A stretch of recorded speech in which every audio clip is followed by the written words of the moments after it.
இன்றைக்கு எங்கட டாபிக் என்னன்னு சொன்னா பாப்புலேஷன் பாலிசிஸ், அதாவது சனத்தொகை தொடர்பான கொள்கைகளும் திட்டங்களும். நான் உங்களுக்கு நோட்ஸ் வந்து ரெடி பண்ணிக்கிறேன். நோட்ஸை வந்து நான் ஷேர் பண்ணி விடுறேன். இன்றைக்கான எங்களோட டாபிக் வந்து உங்களுக்கு வந்து இந்த கேள்வி வந்து வரலாம். இது வந்து உங்களுக்கு பொதுவாக ஜென்ரலாகவும் உங்களுக்கு விடையளிக்கக்கூடிய மாதிரி இருக்கும். ஏண்டா இதில் வந்து பெரிய நீங்கள் பாப்புலேஷன் ஒரு பாடம் செஞ்சுருந்தீங்கன்னா அதில் படிச்சுப்பீங்க. தேர்ட் இயரில் ஒரு பாடம் இருக்குது. நீங்கள் அந்த பாடம் செய்கிறதா ரேவனிஷான்? பாப்புலேஷன் SUPE சப்ஜெக்ட் உண்டு. 200 level ആണ് population society. செஞ்சீங்களா? ஆமாம். ஓகே. அது ஃபர்ஸ்ட் செமஸ்டருக்கா? Second semi. செகண்ட் செமிக்கா? Okay okay. அப்போ அந்த பாப்புலேஷன் அது வந்து நீங்கள் எக்ஸாம் செஞ்சுட்டீங்களா அந்த பாடத்தை? ஆமாம், செஞ்சிட்டேன். ஓகே. செகண்ட் இயர்ல என்ன அது? ஓகே. ஆமாம். அப்போ பாப்புலேஷன் நீங்கள் படிச்சிருக்கிறதால அப்போ உங்களுக்கு மிகவும் ஈஸியாகிக்கும் இந்த இந்த சப்ஜெக்ட் படிக்கிறதுக்கு. என்னன்னு சொன்னால் நாங்கள் சொன்னோம் அப்ளைட் சோஷியாலஜி வந்து சமூகத்தை பற்றின ஒரு பாடம், சமூகத்தில் பிரச்சனைகளுக்கு தீர்வு காணக்கூடிய ஒரு பாடம்னு சொன்னோம். அப்படி பார்க்குற நேரம் சமூகத்தில் காணப்படுற சனத்தொகை சார்ந்த பிரச்சனைகளை தீர்க்கிறதுக்காகவும் இந்த சமூகவியலாளர்கள், அதாவது பிரயோக சமூகவியலாளர்கள் செயற்பட வேண்டிய தேவை காணப்படுது. இப்படியான சந்தர்ப்பத்துல என்ன மாதிரியான சனத்தொகை சார்பான திட்டங்கள் எடுக்கப்படுது, அதே மாதிரியான என்ன கொள்கைகள் வகுக்கப்படுது, அதே மாதிரி வயது போன முதுமை அடைந்த நபர்கள் சமூகத்துல ஒரு சமூக பிரச்சனையாக காணப்படுறாங்க. அதை எப்படி இனம் காண்றது, அதற்கான தீர்வுகள் முன்வைக்கிறது பத்தியும் நாங்க இந்த பாடத்துல படிக்க போறோம். உங்களுக்கு தெரியும், நீங்க உங்களோட C1 ஃபார்ம் எடுத்து பார்த்திருப்பீங்க. உங்களுக்கு பாப்புலேஷன் உங்களோட C1 ஃபார்ம்ல இருந்த ஒரு டாபிக் தான் இது. உங்களோட C1 ஃபார்ம்லயும் காணப்பட்டுச்சு. Population policies program and emerging problem of old ஏஜ்னு சொல்லி ஒரு டாபிக் இருந்துச்சு. இந்த டாப்பிக்கை தான் நாங்கள் இன்றைக்கி கவர் பண்ண போகிறோம். இந்த டாப்பிக்ல வர விடயங்கள் வந்து மேபி உங்களுக்கு எக்ஸாம்க்கு வரலாம். இல்லாட்டி உங்களுக்கு வந்து ஒரு பொதுவான அறிவை கொண்டும் உங்களுக்கு சமூகவியல் கண்ணோட்டத்துல நீங்க இந்த பிரச்சனையை எவ்வாறு அணுக போறீங்கன்ற தெளிவை பெற்றுத்தரக்கூடிய மாதிரி இந்த பாடம் அமைஞ்சிக்கும். செகண்ட் செமில மிஸ் வந்து இந்த ஓ. இந்த இயர்ல வந்து இந்த கேள்வி வந்தது என்னன்னு சொன்னா, வயது முதிர்ந்தவர்கள் சனத்தொகை அதிகரிச்சு கொண்டு போறதால வந்து ஆஹா. இலங்கை எதிர்நோக்குகின்ற பிரச்சனைகள் என்ன மாதிரி பிரச்சனைகள். அது தரவுகளை இடம்படங்கப்படுத்துன்னு சொல்லி கேட்டிருந்தது. ஆஹா. இப்படி செஞ்சீங்களா அந்த கொஸ்டினை நல்ல விதத்துல? இந்த கொஸ்டின் நான் செலக்ட் பண்ணல மிஸ். என்னன்னு சொன்னா, தரவு கொஞ்சம் குழப்பமா போயிட்டு எனக்கு அது செய்யறதுக்கு. இப்ப அது செய்யல. நான் அந்த கொஸ்டின் வேற கொஸ்டின் தான் செஞ்சேன். நான் அதோட ரிலேட்டான ஆஹா. கொஸ்டின் உண்டு. அதுல வந்து என்னன்னு சரி. சொன்னா, குடி அகழ்வு வந்து இப்ப நிறைய நடந்திருக்கு இலங்கையில வந்து அண்மை ஆ. காலங்கள்ல. ஓ. அதுக்கான காரணங்களை தக்க ஆதாரங்களுடன் விளக்குன்னு சொல்லி இப்ப அந்த ஆ. கொரோனா டைம்ல அதை மெயின் பண்ணி தான் கேட்டிருந்தாங்க. ஆஹா. அப்ப ஆஹா. அந்த கேள்வியும் செஞ்சேன். அதோட சம்பந்தமான கேள்வி. ஆனா இது கொஞ்சம் ஓ. தரவு காட்டியிருந்தபடியா கொஞ்சம் குழம்பிட்டேன். எனக்கு அந்த தரவுகள் அப்ப அதுல ம்ஹும். அப்புறம் சரியான தரவு கொடுக்கலன்னா பிரச்சனை ஆயிடும் போட்டு நான் செய்யல அந்த வினா. Okay, okay. இப்படிதான் சோஷியாலஜியில் தரவுன்றது நீங்க எக்கனாமிக்ஸ்ல மாதிரி சரியான டேட்டா பேஸ்டோட எழுத தேவையில்ல. தரவுகள்னு சொல்றது இங்க எழுத்து வடிவத்துல நீங்க தரவுன்னா நீங்க நம்பர்ஸ்ல ஸ்டாட்டிஸ்டிக்கல் டேட்டாஸ்னு நீங்க யோசிச்சிருப்பீங்க. ஆனா சோஷியாலஜியில டேட்டான்னு சொல்றது அப்படியான தரவுகள் இல்ல. சோஷியாலஜியில தரவுகள்னு சொல்றது நாங்க படிக்கிற மாதிரி குவாலிட்டேட்டிவ் டேட்டான்னு சொல்லக்கொள்ள குவாலிட்டேட்டிவ், அதாவது பண்பு என்னது குவாலிட்டேட்டிவ் டேட்டாக்கு என்னன்னு தமிழ்ல சொல்லுவோம்? பண்புசார் ஆய்வு. ஓ. பண்புசார் ஆய்வு. பண்புசார் ஆய்வுல வரக்கூடிய தரவுகள் எல்லாமே வந்து எழுத்து வடிவமாகவும் அமையலாம். அப்ப நீங்க டேட்டான்னு சொல்லக்கொள்ள அத பத்தி மிச்சம் நீங்க கவலை இது பண்ண தேவையில்ல. டேட்டான்னு சொன்னா உங்களுக்கு எழுத்து வடிவமா நீங்க எழுதினாலும் அது டேட்டாவா தான் கருத்தில் கொள்ளப்படும். ஓகே. நாங்க பார்ப்போம். இதுக்கான ஒரு அறிமுகம். அதாவது சனத்தொகை கொள்கைகள், சனத்தொகை திட்டங்கள் மற்றும் வயது முதிர்ந்த முதுமை அடைந்த மக்கள் தொடர்பான பிரச்சனைகள். ஒரு நாட்டுல சனத்தொகைன்னு சொல்றது வந்து அந்த சனத்தொகையில பிறப்பு வீதம் உள்ளடக்கப்பட்டிருக்கும், இறப்பு வீதம் உள்ளடக்கப்பட்டிருக்கும். அதே மாதிரி இடப்பெயர்வு இல்லாட்டி புலம்பெயர்வுன்னு சொல்லுவோம். பொதுவா நாங்க சோசியாலஜியில இடப்பெயர்வுன்ற பதத்தை தான் பாவிப்போம். இடப்பெயர்வு மற்றும் வயது முதிர்ந்த முதுமையடைந்த மக்கள் தொகை. இந்த 4 விஷயம் நாங்க ஒரு நாட்டோட பாப்புலேஷனை பத்தி இல்லாட்டி ஒரு நாட்டோட சனத்தொகை பத்தி நாங்க படிக்க போறோம்னா, நீங்க பாப்புலேஷன் சப்ஜெக்ட்லயும் படிச்சிருப்பீங்க. இந்த பாப்புலேஷன்லயும் நீங்க மெயினா படிக்கிற விஷயம் என்னன்னு சொன்னா பாப்புலேஷன் டைனமிக்ஸ். டைனமிக்ஸ்ன்னு சொல்லி அதுல என்னத்த படிப்பீங்கன்னு சொன்னா, பிறப்பு வீதம். ஒரு நாட்டுக்கு பிறப்பு வீதம் எவ்வளோ முக்கியத்துவம், பிறப்பு வீதம் எவ்வாறு அந்த நாட்டோட அபிவிருத்தியில எவ்வளோ செல்வாக்கு செலுத்துதுன்ற விஷயத்த நீங்க அதுல படிச்சிருப்பீங்க. அதே மாதிரி இறப்பு வீதம்.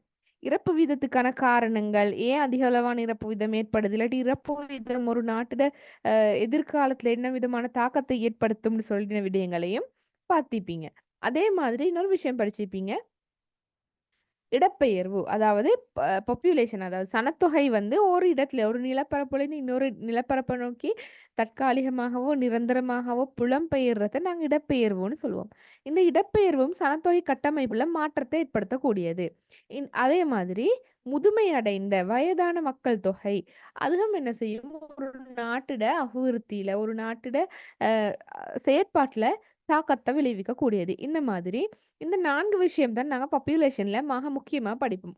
முதலாவது வந்து பிறப்பு வீதம், 2வது வந்து இறப்பு வீதம், முதலாவது இடப்பெயர்வு, 3வது வயது முதிர்ந்தவர்கள்ட எண்ணிக்கை, இல்லாட்டி வயது முதிர்ந்தவர்கள்ட சனத்தொகைன்னு. இந்த 4 விஷயமும் தான் எங்கட நா ந எந்த ஒரு நாட்ட எடுத்துக்கொண்டாலும் அந்த நாட்டோட சமூக அமைப்ப, பொருளாதாரத்த, அரசியல தீர்மானிக்கிற ஒரு குறிகாட்டியாக காணப்படுது. இந்த 4 விஷயத்த வச்சு தான் நாங்க வந்து இது 4 விஷயத்தையும் தான் நாங்க சமூகவியல் கண்ணோட்டத்துல பார்க்க போறோம். சமூகவியல் வெல்கம் டு த கிளாஸ் மஃபாஸா. நான் இப்ப தான் ஸ்டார்ட் பண்ணேன். நாங்க இன்னைக்கு பார்க்க போற டாபிக் என்னன்னு சொன்னா, சனத்தொகை தொடர்பான திட்டங்களும், சனத்தொகை தொடர்பான கொள்கைகளும், அதோட வயது முதிர்ந்த வயது முதிர்ந்தவர்கள் சம்பந்தப்பட்ட பிரச்சனை. அதாவது வயது முதிர்ந்தவர்கள் சமூக அவர்களோட சமூக பிரச்சனைகளும் பத்தி தான் படிக்க போறோம். இதுல நான் சொன்ன ஒரு விஷயம் என்னன்னு சொன்னா, ஒரு நாடு. ஒரு நாட்ட எடுத்துக்கொண்டோம்னா, அந்த நாட்டுல முக்கியமா நாடுன்னு நாங்க சொல்றது ஒரு ஒரு தீவொன்ல மனிதரே வாழாத ஒரு தீவ நாங்க நாடுன்னு சொல்ல மாட்டோம். ஒரு நாடுன்னு நாங்க சொல்றது எப்படின்னு சொன்னா, மனிதர்கள் வாழக்கூடிய ஒரு பிரதேசம், ஒரு நிலப்பரப்ப நாங்க நாடுன்னு சொல்லுவோம். பொதுவா ஒரு நாடு எடுத்துக்கொண்டா, அங்க சனத்தொகை வந்து மிக முக்கியமானது. இந்த சனத்தொகை கட்டமைப்பு எந்த ஒரு நாட்டிலையும் சனத்தொகை கட்டமைப்ப தீர்மானிக்கிறது. இல்லாட்டி சனத்தொகை கட்டமைப்புல தாக்கத்த செலுத்துற விஷயங்கள்னு சொன்னா, பிறப்பு வீதம் காணப்படும். 2வது இறப்பு வீதம் காணப்படும். 3வது இடப்பெயர்வு காணப்படும். 4வது வயது முதிர்ந்தவர்களோட எண்ணிக்கை, இல்லாட்டி வயது முதிர்ந்த சனத்தொகை என்று சொல்லி, இந்த 4 விஷயமும் தான் இதுல மிக முக்கியமான 4 இடத்த கொண்டிக்கும். இந்த 4 விடயங்களுடையும் அடிப்படையில தான் சனத்தொகைன்றது தீர்மானிக்கப்படும். அதே மாதிரி சனத்தொகை கட்டமைப்புல ஏற்படுற மாற்றங்கள், அது பாசிட்டிவான மாற்றங்கள் ஆயிக்கலாம், நெகட்டிவான மாற்றங்கள் ஆயிக்கலாம். பாப்புலேஷன் குரோத் அதாவது சனத்தொகை வளர்ச்சி, சனத்தொகை வீழ்ச்சி எல்லாமே இந்த முக்கியமான இந்த 4 விடயத்தின் அடிப்படையில தான் நாங்க சனத்தொகைண்டு வர நேரம் பார்ப்போம். உதாரணமா, நீங்க சொன்னீங்க போன முறை உங்களோட எக்ஸாமுக்கு வந்துருச்சுன்னு சொல்லி, அ ஏஜிங் பாப்புலேஷன் பத்தி, அதாவது வயது முதிர்ந்தவர்கள்ட அ சனத்தொகை பத்தின ஒரு கேள்வி வந்துச்சுன்னு சொன்னீங்க ரேவனிஷாந்த். நான் பார்த்தேன் அந்த விஷயத்த. அதே மாதிரி மைக்ரேஷன், இடப்பெயர்வு பத்தின ஒரு கேள்வியும் வந்துருச்சு. அப்ப இந்த இடப்பெயர்வு மற்றும் வயது முதிர்ந்தவர்கள் இது எங்களுக்கு நார்மலாவே தெரியும். பிறப்பு வீதம், இறப்பு வீதம்ன்றது வந்து ஒரு நாட்டோட சனத்தொகையில தாக்கம் செலுத்தும். அதே மாதிரி இடப்பெயர்வுன்றதும் ஒரு நாட்டோட சனத்தொகையில அதிக அளவு தாக்கத்தை செலுத்தக்கூடியது. ஏன்னு சொன்னா, ஒரு குறிப்பிட்ட மக்கள் தொகை தான் வாழ்ந்திருந்த பிரதேசத்தை கைவிட்டு தான் இன்னொரு பிரதேசத்தை நோக்கி நகருது. இன்னொரு பிரதேசத்தை நோக்கி தற்காலிகமாகவோ இல்லாட்டி நிரந்தரமாகவோ அந்த பிரதேசத்தை நோக்கி நகர்றதை தான் நாங்க என்ன சொல்லுவோம், மைக்ரேஷன் இல்லாட்டி இடப்பெயர்வுன்னு சொல்லுவோம். சமூகவியல்ல நாங்க குடிபெயர்வுன்னு சொல்றதை விட இடப்பெயர்வுன்னு தான் சொல்லுவோம். இந்த இடப்பெயர்வு ஒரு அதாவது ஒரு சமூகத்துல சனத்தொகை கட்டமைப்புல மிக முக்கியமான மாற்றத்தை ஏற்படுத்தக்கூடியது. நீங்க பார்த்தீங்கன்னு சொன்னா, ரீசென்ட்டா எங்க நாட்டுல ஏற்பட்ட அ பொருளாதார பிரச்சனை, அதே மாதிரி அரசியல் ஸ்திரமற்ற நிலை, கொரோனாக்கு பிற்பட்ட கால சமூக பொருளாதார நிலை காரணமாக இலங்கை நாட்டோட சனத்தொகை கட்டமைப்பு திருப்பியும் என்ன செஞ்சுக்கு ஒரு மாற்றத்துக்கு உள்ளாகிக்குது. என்னன்னு சொன்னா, இலங்கை நாட்டில இருந்து நிறைய பேர் வெளிநாடுகளை நோக்கி மைக்ரேட் ஆகி போற ஒரு பேட்டர்ன் காணப்படுது. இலங்கை நாடு ஒரு வாழ தகுதி இல்லாத நாடு. அப்படி இல்லைன்னு சொன்னா, இலங்கையில எங்களுக்கான வசதி வாய்ப்புகள் காணப்படவில்லைன்னு சொல்லி சிலாக்கள் என்ன செய்றாங்க, இலங்கையை கைவிட்டு போறாங்க. இதுல வந்து நீங்க பாப்புலேஷன் அந்த பாடத்துல படிச்சிருப்பீங்க. புஷ் ஃபேக்டர்ஸ்ன்னு சொல்லி. அதாவது இழுவிசை காரணிகள், தள்ளுவிசை காரணிகள்னு 2 பார்த்திருப்பீங்க. இப்ப இலங்கையிலேருந்து வெளிநாட்டுக்கு போறதுக்கு நெறைய இழுவிசை காரணிகளும் இருக்குது. வெளிநாடு அதாவது யூரோப்பியன் கண்ட்ரீஸ்ல காணப்படுற டெவலப்மெண்ட், அங்க காணப்படுற கல்வி வசதி, அங்க காணப்படுற சோசியல் ஸ்டேட்டஸ், அங்க காணப்படுற நல்ல ஒரு அ லைஃப் ஸ்டைல் இது எல்லாத்தையும் நோக்கி மக்கள் என்ன செய்றாங்க? இழுவிசையாக ஈடுபட்டு கொண்டு போறாங்க. அதே மாதிரி இங்க இருந்தும் அவங்க நாட்ட விட்டு வெளியேறதுக்கு பல தள்ளு விசை காரணிகள் காணப்படுது. புல் ஃபேக்டர்ஸ் நெறைய இருக்குது. இந்த ப சாரி புஷ் ஃபேக்டர்ஸ் நெறைய இருக்குது. இந்த புஷ் ஃபேக்டர்ஸ் என்னதுன்னு சொன்னா, இலங்கையில காணப்பட்ட இனப்பிரச்சனை ஒரு புஷ் ஃபேக்டர். அதே மாதிரி இலங்கையில காணப்பட்ட அ அ பொருளாதார சீர்கேடுகள், அதாவது பொருளாதார அ எக்கனாமிக் கிரைசிஸ்ன்னு சொல்லுவோம் நாங்க. அது எக்கனாமிக் கிரைசிஸ். இந்த மாதிரி நிறைய காரணங்கள் இருக்குது. அதே மாதிரி இலங்கீடு சனத்தொகையில மிக முக்கியமான மாற்றத்தை ஏற்படுத்தக்கூடிய ஒரு விஷயம். அதாவது சனத்தொகை கட்டமைப்புல இப்ப அதாவது ரீசென்ட் டைம்ல மிக கூடுதலான கவனம் செலுத்தப்படக்கூடிய ஒரு விஷயம் தான் இந்த ஏஜிங் பாப்புலேஷன். அதாவது வயது முதிர்ந்தவர்களோட சனத்தொகை. அப்ப நாங்க இந்த பாடத்துல வந்து, இந்த வயது முதிர்ந்தவர்களோட சனத்தொகை, இடப்பெயர்வு, அ பிறப்பு வீதம், இறப்பு வீதம் இந்த 4 விடயங்களும் எங்கட சமூகத்தில சமூக, பொருளாதார, அரசியல் ரீதியான எவ்வளவான அரசியல் ரீதியாக எவ்வளவு தாக்கத்த செலுத்துதுன்றத நாங்க இன்றைக்கு இந்த சப்ஜெக்ட்ல பார்க்க போறோம். இது வந்து ஒரு இன்ட்ரஸ்டிங்கான டாபிக் ஆயிக்கும். நெறைய பேசலாம், நெறைய எக்ஸாம்பிள் சொல்லலாம். நீங்க கண்டது, கேட்டது, நியூஸ்ல பார்த்த விஷயங்கள் எல்லாத்தையும் இதுல உதாரணமா கதைக்கலாம். நாங்க இத ஒரு லெக்சர் மெத்தட்ல போகாம, ஒரு டிஸ்கஷன் மெத்தட்ல போவோம்.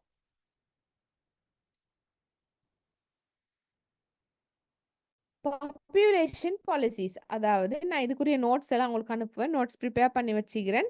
நான் கிளாஸ் முடிஞ்சதுமே இந்த பவர் பாயிண்ட் அனுப்புறதோட சாருக்கு நான் வந்து நோட்ஸையும் அனுப்பி விடுறேன். சார் ஷேர் பண்ணுவார். சரியா? சனத்தொகை சனத்தொகை தொடர்பான கொள்கைகள். நீங்க படிச்சிருப்பீங்க. பாப்புலேஷன் பாடம் படிக்கிற நேரமும், சனத்தொகை தொடர்பான கொள்கைகள் காணப்படும். அதாவது அ ஒரு கவர்மெண்டால அதாவது ஒரு அரசாங்கம் வந்து சனத்தொகையில மாற்றங்கள் ஏற்படுத்துறதுக்கு, இல்லாட்டி சனத்தொகையில தாக்கத்த ஏற்படுத்துறதுக்கு எந்த மாதிரியான கொள்கைகள வகுத்து கொண்டு பார்க்கிறது தான் சனத்தொகை தொடர்பான கொள்கைகள். இது ஒவ்வொரு நாட்டுக்கு நாடு, ஒவ்வொரு கண்டத்துக்கு கண்டம், ஒவ்வொரு இடத்துக்கு இடம் வேறுபடும். ஐரோப்பிய நாடுகள்ல காணப்படுற சனத்தொகை கொள்கைகள் எங்கட நாட்டை விட வேறுபட்டதாக காணப்படும். அதே நேரம் இலங்கையோட சனத்தொகை கொள்கையும் இந்தியாவோட சனத்தொகை கொள்கையும் வேறு மாதிரியானதாக காணப்படும். எல்லா நாடும் ஒரே மாதிரியான சனத்தொகை கொள்கையை கொண்டிருப்பதில்லை. ஒவ்வொரு நாடும் என்ன செய்யும் அதுக்கு ஏற்ற மாதிரியான அதில் சனத்தொகையை கருத்தில் கொண்டு அந்த சனத்தொகைக்கு ஏற்ப அது என்ன செய்யும் தனக்கான சனத்தொகை கொள்கைகளை ஆஹ் மாற்றி அமைச்சிக்கும்.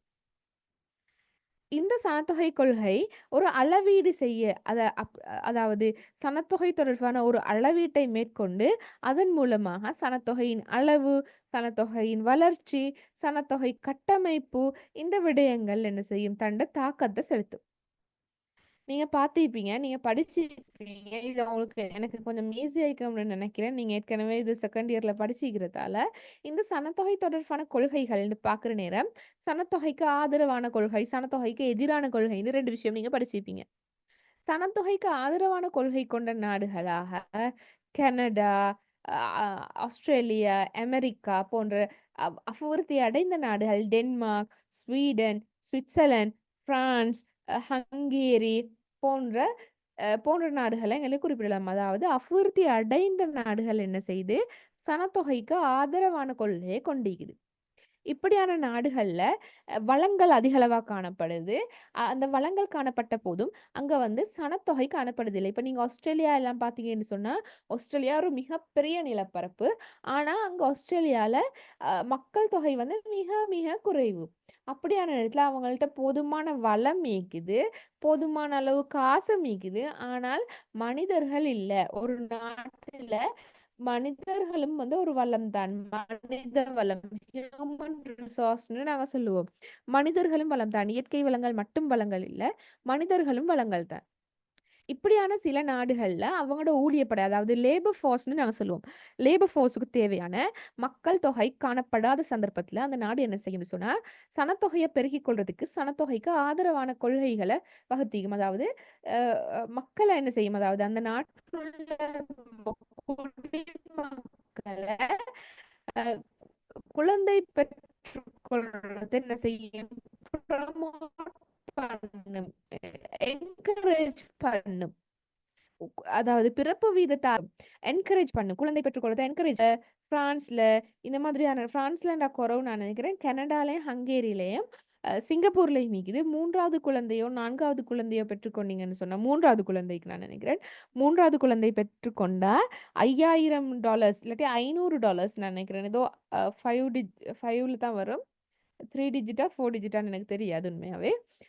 $500 இல்லாட்டி $5000 என்ன செய்யும், சன்மானமாக வழங்கும். அதாவது பேபி பிறந்த உடனேயே அந்த பேரண்ட்டுக்கு வந்து $5000 நினைக்கிறேன், $5000 என்ன செய்யும், ஒரு ரிவார்டா வழங்கும். அதே மாதிரி சில நாடுகள் காணப்படுது, யூகே, அதே மாதிரி யூகேட வேல்ஸ் பகுதியில் எல்லாம் என்னன்னு சொன்னா, குழந்தை கரு உருவாகினத்துலேருந்து அந்த குழந்தைக்கு 16 வயசு வரும் வரைக்கும் அரசாங்கமே என்ன செய்யும், அந்த குழந்தைய பொறுப்பேற்றும். அதாவது கரு உருவாகின நாள் முதல்ல அந்த குழந்தை படித்து முடியும் வரையான முழு செலவும் அரசாங்கத்துல. அப்ப பேரண்ட்ஸ் வந்து அந்த குழந்தைகளுக்கு செலவழிக்க தேவையில்ல. சுவிட்சர்லாண்ட்லயும் சுவிட்சர்லாண்ட்லயும் இந்த பாலிசி காணப்படுது. என்னன்னு சொன்னா, அந்த குழந்தைகள் வந்து அரசாங்கத்துக்கு சொந்தமாகிரும். அதாவது அரசாங்கம் தான் அந்த குழந்தையை முழுக்க பொறுப்பேற்றும். அப்ப குழந்தையோட உணவு தேவைகள், குழந்தையோட பாதுகாப்பு தேவை, குழந்தைக்கான கல்வி தேவை, எல்லா விடயமும் என்ன செய்யும், அரசாங்கமே மாசம் அந்த குழந்தைகளுக்குன்னு சொல்லி ஒரு கணக்கு, அவங்க குழந்தைகளை பார்த்துக்கொள்றதுக்காக ஒரு தொகை பணம் வந்து வழங்கப்படும். இப்ப யூகேல எல்லாம் எப்படின்னு சொன்னா, பிரெக்னென்ட் ஆவினன்னு சொன்னா, அங்க வந்து ஸ்ரீலங்கால மாதிரி இல்ல, மிட்வைஃப்ட வந்து ஓவர் த ஃபோன் தான் இன்ஃபார்ம் பண்ணணும். ஓவர் த ஃபோன் இன்ஃபார்ம் பண்ணினேன்டா எங்களை வந்து நேஷனல் ஹெல்த் சிஸ்டம்னு சொல்லக்கூடிய அந்த NHSல வந்து எங்களை ரெஜிஸ்டர் பண்ணுவாங்க. ரெஜிஸ்டர் பண்ணதுக்கு பிறகு எங்களோட எங்களோட டீட்டெயில்ஸ் எல்லாம் அவங்கள்ட்ட நாங்கள் எல்லாம் அப்டேட் பண்ணணும். ஏற்கனவே எங்களோட டீட்டெயில்ஸ் அதில் இருக்கும் NHSல. திருப்பியும் வந்து எங்களோட டீட்டெயில்ஸை நாங்கள் அப்டேட் பண்ணணும். அப்டேட் பண்ணதுக்கு பிறகு எங்களுக்கு வந்து கவர்மெண்ட்டால என்ன செய்வாங்க, ஒரு ஃபுட் பேக் கொண்டு வரும். அதாவது தாய்க்கு, பிரெக்னென்ட் ஆகிக்கிற தாய்க்குரிய உணவுப் பொருட்கள் எல்லாமே வந்து அரசாங்கத்தால இலவசமாக கொடுத்து அனுப்பப்படும். அது ஒவ்வொரு மாதமும் தாய் வந்து குழந்தை பிரசவிக்கும் வரைக்கும் உள்ள ஒவ்வொரு மாதமும் வழங்கப்படும். அதுக்கு ஒரு பிரசவத்தின் பின்னும் 2 வருடங்கள் தாய்க்கும் சேய்க்குமான உணவுகள் வழங்கப்படும். அதன் பின்னர் என்ன செய்யப்படும்னு சொன்னா, குழந்தையோட அபிவிருத்திக்கு, குழந்தையோட வளர்ச்சிக்கு, குழந்தையோட டெவலப்மெண்ட்டுக்காக மாதம் மாதம் என்ன செய்யும் அரசாங்கம் ஒரு தொகை பணத்தை வழங்கும். அதே மாதிரி பேரண்ட்ஸுக்கும் என்ன செய்யும் அரசாங்கம் அந்த குழந்தையை வளர்க்கறதுக்காக காசு வழங்கும். இந்த மாதிரி கனடா, ஆஸ்திரேலியா, இங்கிலாந்து போன்ற நாடுகள்ல சனத்தொகைக்கு ஆதரவான கொள்கைகள் காணப்படுது. அதாவது சைல்ட் கேர் சப்போர்ட்டை வழங்குது. ஃபேமிலி சப்சிடிஸ் நான் சொன்னேன். ஃபேமிலி சப்சிடிஸ்னா அந்த உணவுப் பொருட்களை வழங்குறது, ட்ரை ரேஷன்ஸ் வழங்குறது நாங்கள் ஃபேமிலி சப்சிடிஸ்னு சொல்லுவோம். இப்படியான கொள்கைகளை கொண்டிருக்குது. உலகத்துல ஒரு குறிப்பிட்ட ஒரு ஒரு அதாவது கொஞ்சம் நாடுகள் வந்து சனத்தொகைக்கு சாதகமான, சனத்தொகையை ஆதரிக்கிற கொள்கையை கொண்டிருக்கிற அதே நேரம் சில நாடுகள் காணப்படுது அப்படின்னு சொன்னா, சனத்தொகையை எதிர்க்கிற நாடுகள். சனத்தொகை எதிர்க்கிற நாடுகள் பொதுவாக அபிவிருத்தி அடைந்து வரும் நாடுகளாக காணப்படுது. அபிவிருத்தி அடைந்து வரும் நாடுகளும் சனத்தொகையை எதிர்க்குது. அதே நேரம் சைனா போன்ற அபிவிருத்தி அடைந்த ஆனால் கூடுதலான சனத்தொகை கொண்ட நாடுகளும் என்ன செய்யுது, சனத்தொகையை ஒரு பிரச்சனையாக கருதுது. அதிக ஊழின சனத்தொகை வந்து அவங்களுக்கு ஒரு பிரச்சனையாக, ஒரு தொல்லையாக காணப்படுது. இதனால இவங்க என்ன செய்யறாங்கன்னா, சனத்தொகைக்கு எதிரான கொள்கைகளை முன்வைத்திக்கிறாங்க. அதாவது அந்த நாடு சனத்தொகைய பெருக்கிறதுக்கு இல்லாம சனத்தொகையை குறைக்கிறதுக்காக செயற்படுறதுனால சனத்தொகைக்கு எதிரான கொள்கைகளை கொண்டிருக்குது. இப்படி சனத்தொகைக்கு எதிரான கொள்கைகளை கொண்ட நாடுகளாக எங்களுக்கு சைனாவையும் இந்தியாவையும் குறிப்பிடலாம். சைனாவும் இந்தியாவும் தான் உலக உலக சனத்தொகையில அதிகளவான எக்ஸ்கியூஸ் மீ உலக சனத்தொகையில அதிகளவான மக்கள் தொகையை கொண்ட நாடுகளாக சைனா சைனாவும் அதே நேரம் இந்தியாவும் காணப்படுது. இந்த சைனால மக்கள் தொகை அதிகமாக காணப்படுறதால சீன அரசாங்கம் என்ன செஞ்சுக்குதுன்னு சொன்னா, ஃபேமிலி பிளானிங், அதாவது குடும்ப கட்டுப்பாடு இல்லாட்டி குடும்ப திட்டமிடல் நடவடிக்கைகளை அரசாங்கமே முன்னெடுக்குது. இப்போ இலங்கையில எல்லாம் குடும்ப திட்டமிடல்கள் வந்து நாங்க அரசாங்கம் வந்து எங்களுக்கு அதுல எந்த விதமான ரூல்ஸும் வச்சில்ல. எங்களுக்கு வேணும்டா ஃபேமிலி பிளானிங் பண்ணிக்கொள்ளலாம்.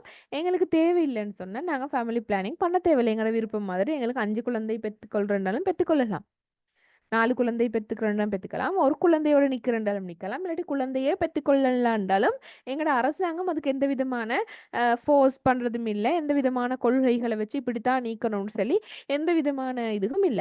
ஆனா, இந்தியா அதே மாதிரி ஆஸ்திரேலியா இல்ல, சைனா போன்ற நாடுகள்ல சனத்தொகைக்கு எதிரான கொள்கைகள் காணப்படுது. இந்த சனத்தொகைக்கு எதிரான கொள்கைகள கொண்ட நாடுகள் என்ன செய்யுதுன்னு சொன்னா, ஃபேமிலி பிளானிங் பாலிசிஸ வச்சுக்குது. அதாவது குடும்ப திட்டமிடல் கொள்கைகள வச்சுக்குது. அதே மாதிரி ஒன் சைல்டு பாலிசி, ஒரே ஒரு குழந்தை மட்டும் பெற்றெடுக்க வேண்டும்னு சொல்லின ஒரு திட்டமிடல வச்சுக்குது. அதாவது சைனால நீங்க சைனால வாழ்ற ஒருத்தரா காணப்பட்டீங்கன்னு சொன்னா, அங்க உங்களுக்கு ஒரே ஒரு குழந்தை மட்டும் தான் பெற்றுக்கொள்ள முடியும். ஒரு குழந்தைக்கு மேலதிகமாக நீங்க குழந்தை பெற்றுக்கொண்டீங்க என்று சொன்னா, அங்க சைனா சல்லிப்படிக்கு நீங்க ஒரு தொகை பணத்த, அதாவது கிட்டத்தட்ட இங்கன்னு சொன்னா பெரிய ஒரு கணக்கு வரும். இங்க சல்லிக்கு நான் கன்வெர்ட் பண்ணி பார்த்தோம்னு சொன்னா, என்ன செய்யுதுன்னு சொன்னா, சீன அரசாங்கம் சொல்லிக்குது, நீங்க 2வது குழந்தை பெத்துக்கொள்ளவே படாது. அப்படி ஒருவேளை நீங்க பெத்துக்கொண்டீங்கன்னு சொன்னா, அதுக்கு அ தண்டப்பணமாக அதுக்கு ஃபைன் கட்டணும் நீங்க அரசாங்கம். அரசாங்கம் வந்து அதுக்கு லிமிட் பண்ணிக்குது எப்படின்னு சொன்னா, ஒரு பெரிய தொகைய.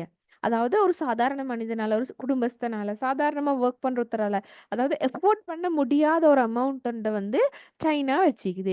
நீங்க அவங்களுக்கு ஓகே. நீங்க வந்து இன்னொரு பேபி உங்களுக்கு வேணும்னு சொன்னா, நீங்க இந்த இந்த அமௌண்ட்ட வந்து நீங்க அரசாங்கத்துக்கு பே பண்ணிட்டு, அதுக்கு பிறகு என்ன செய்யுங்க?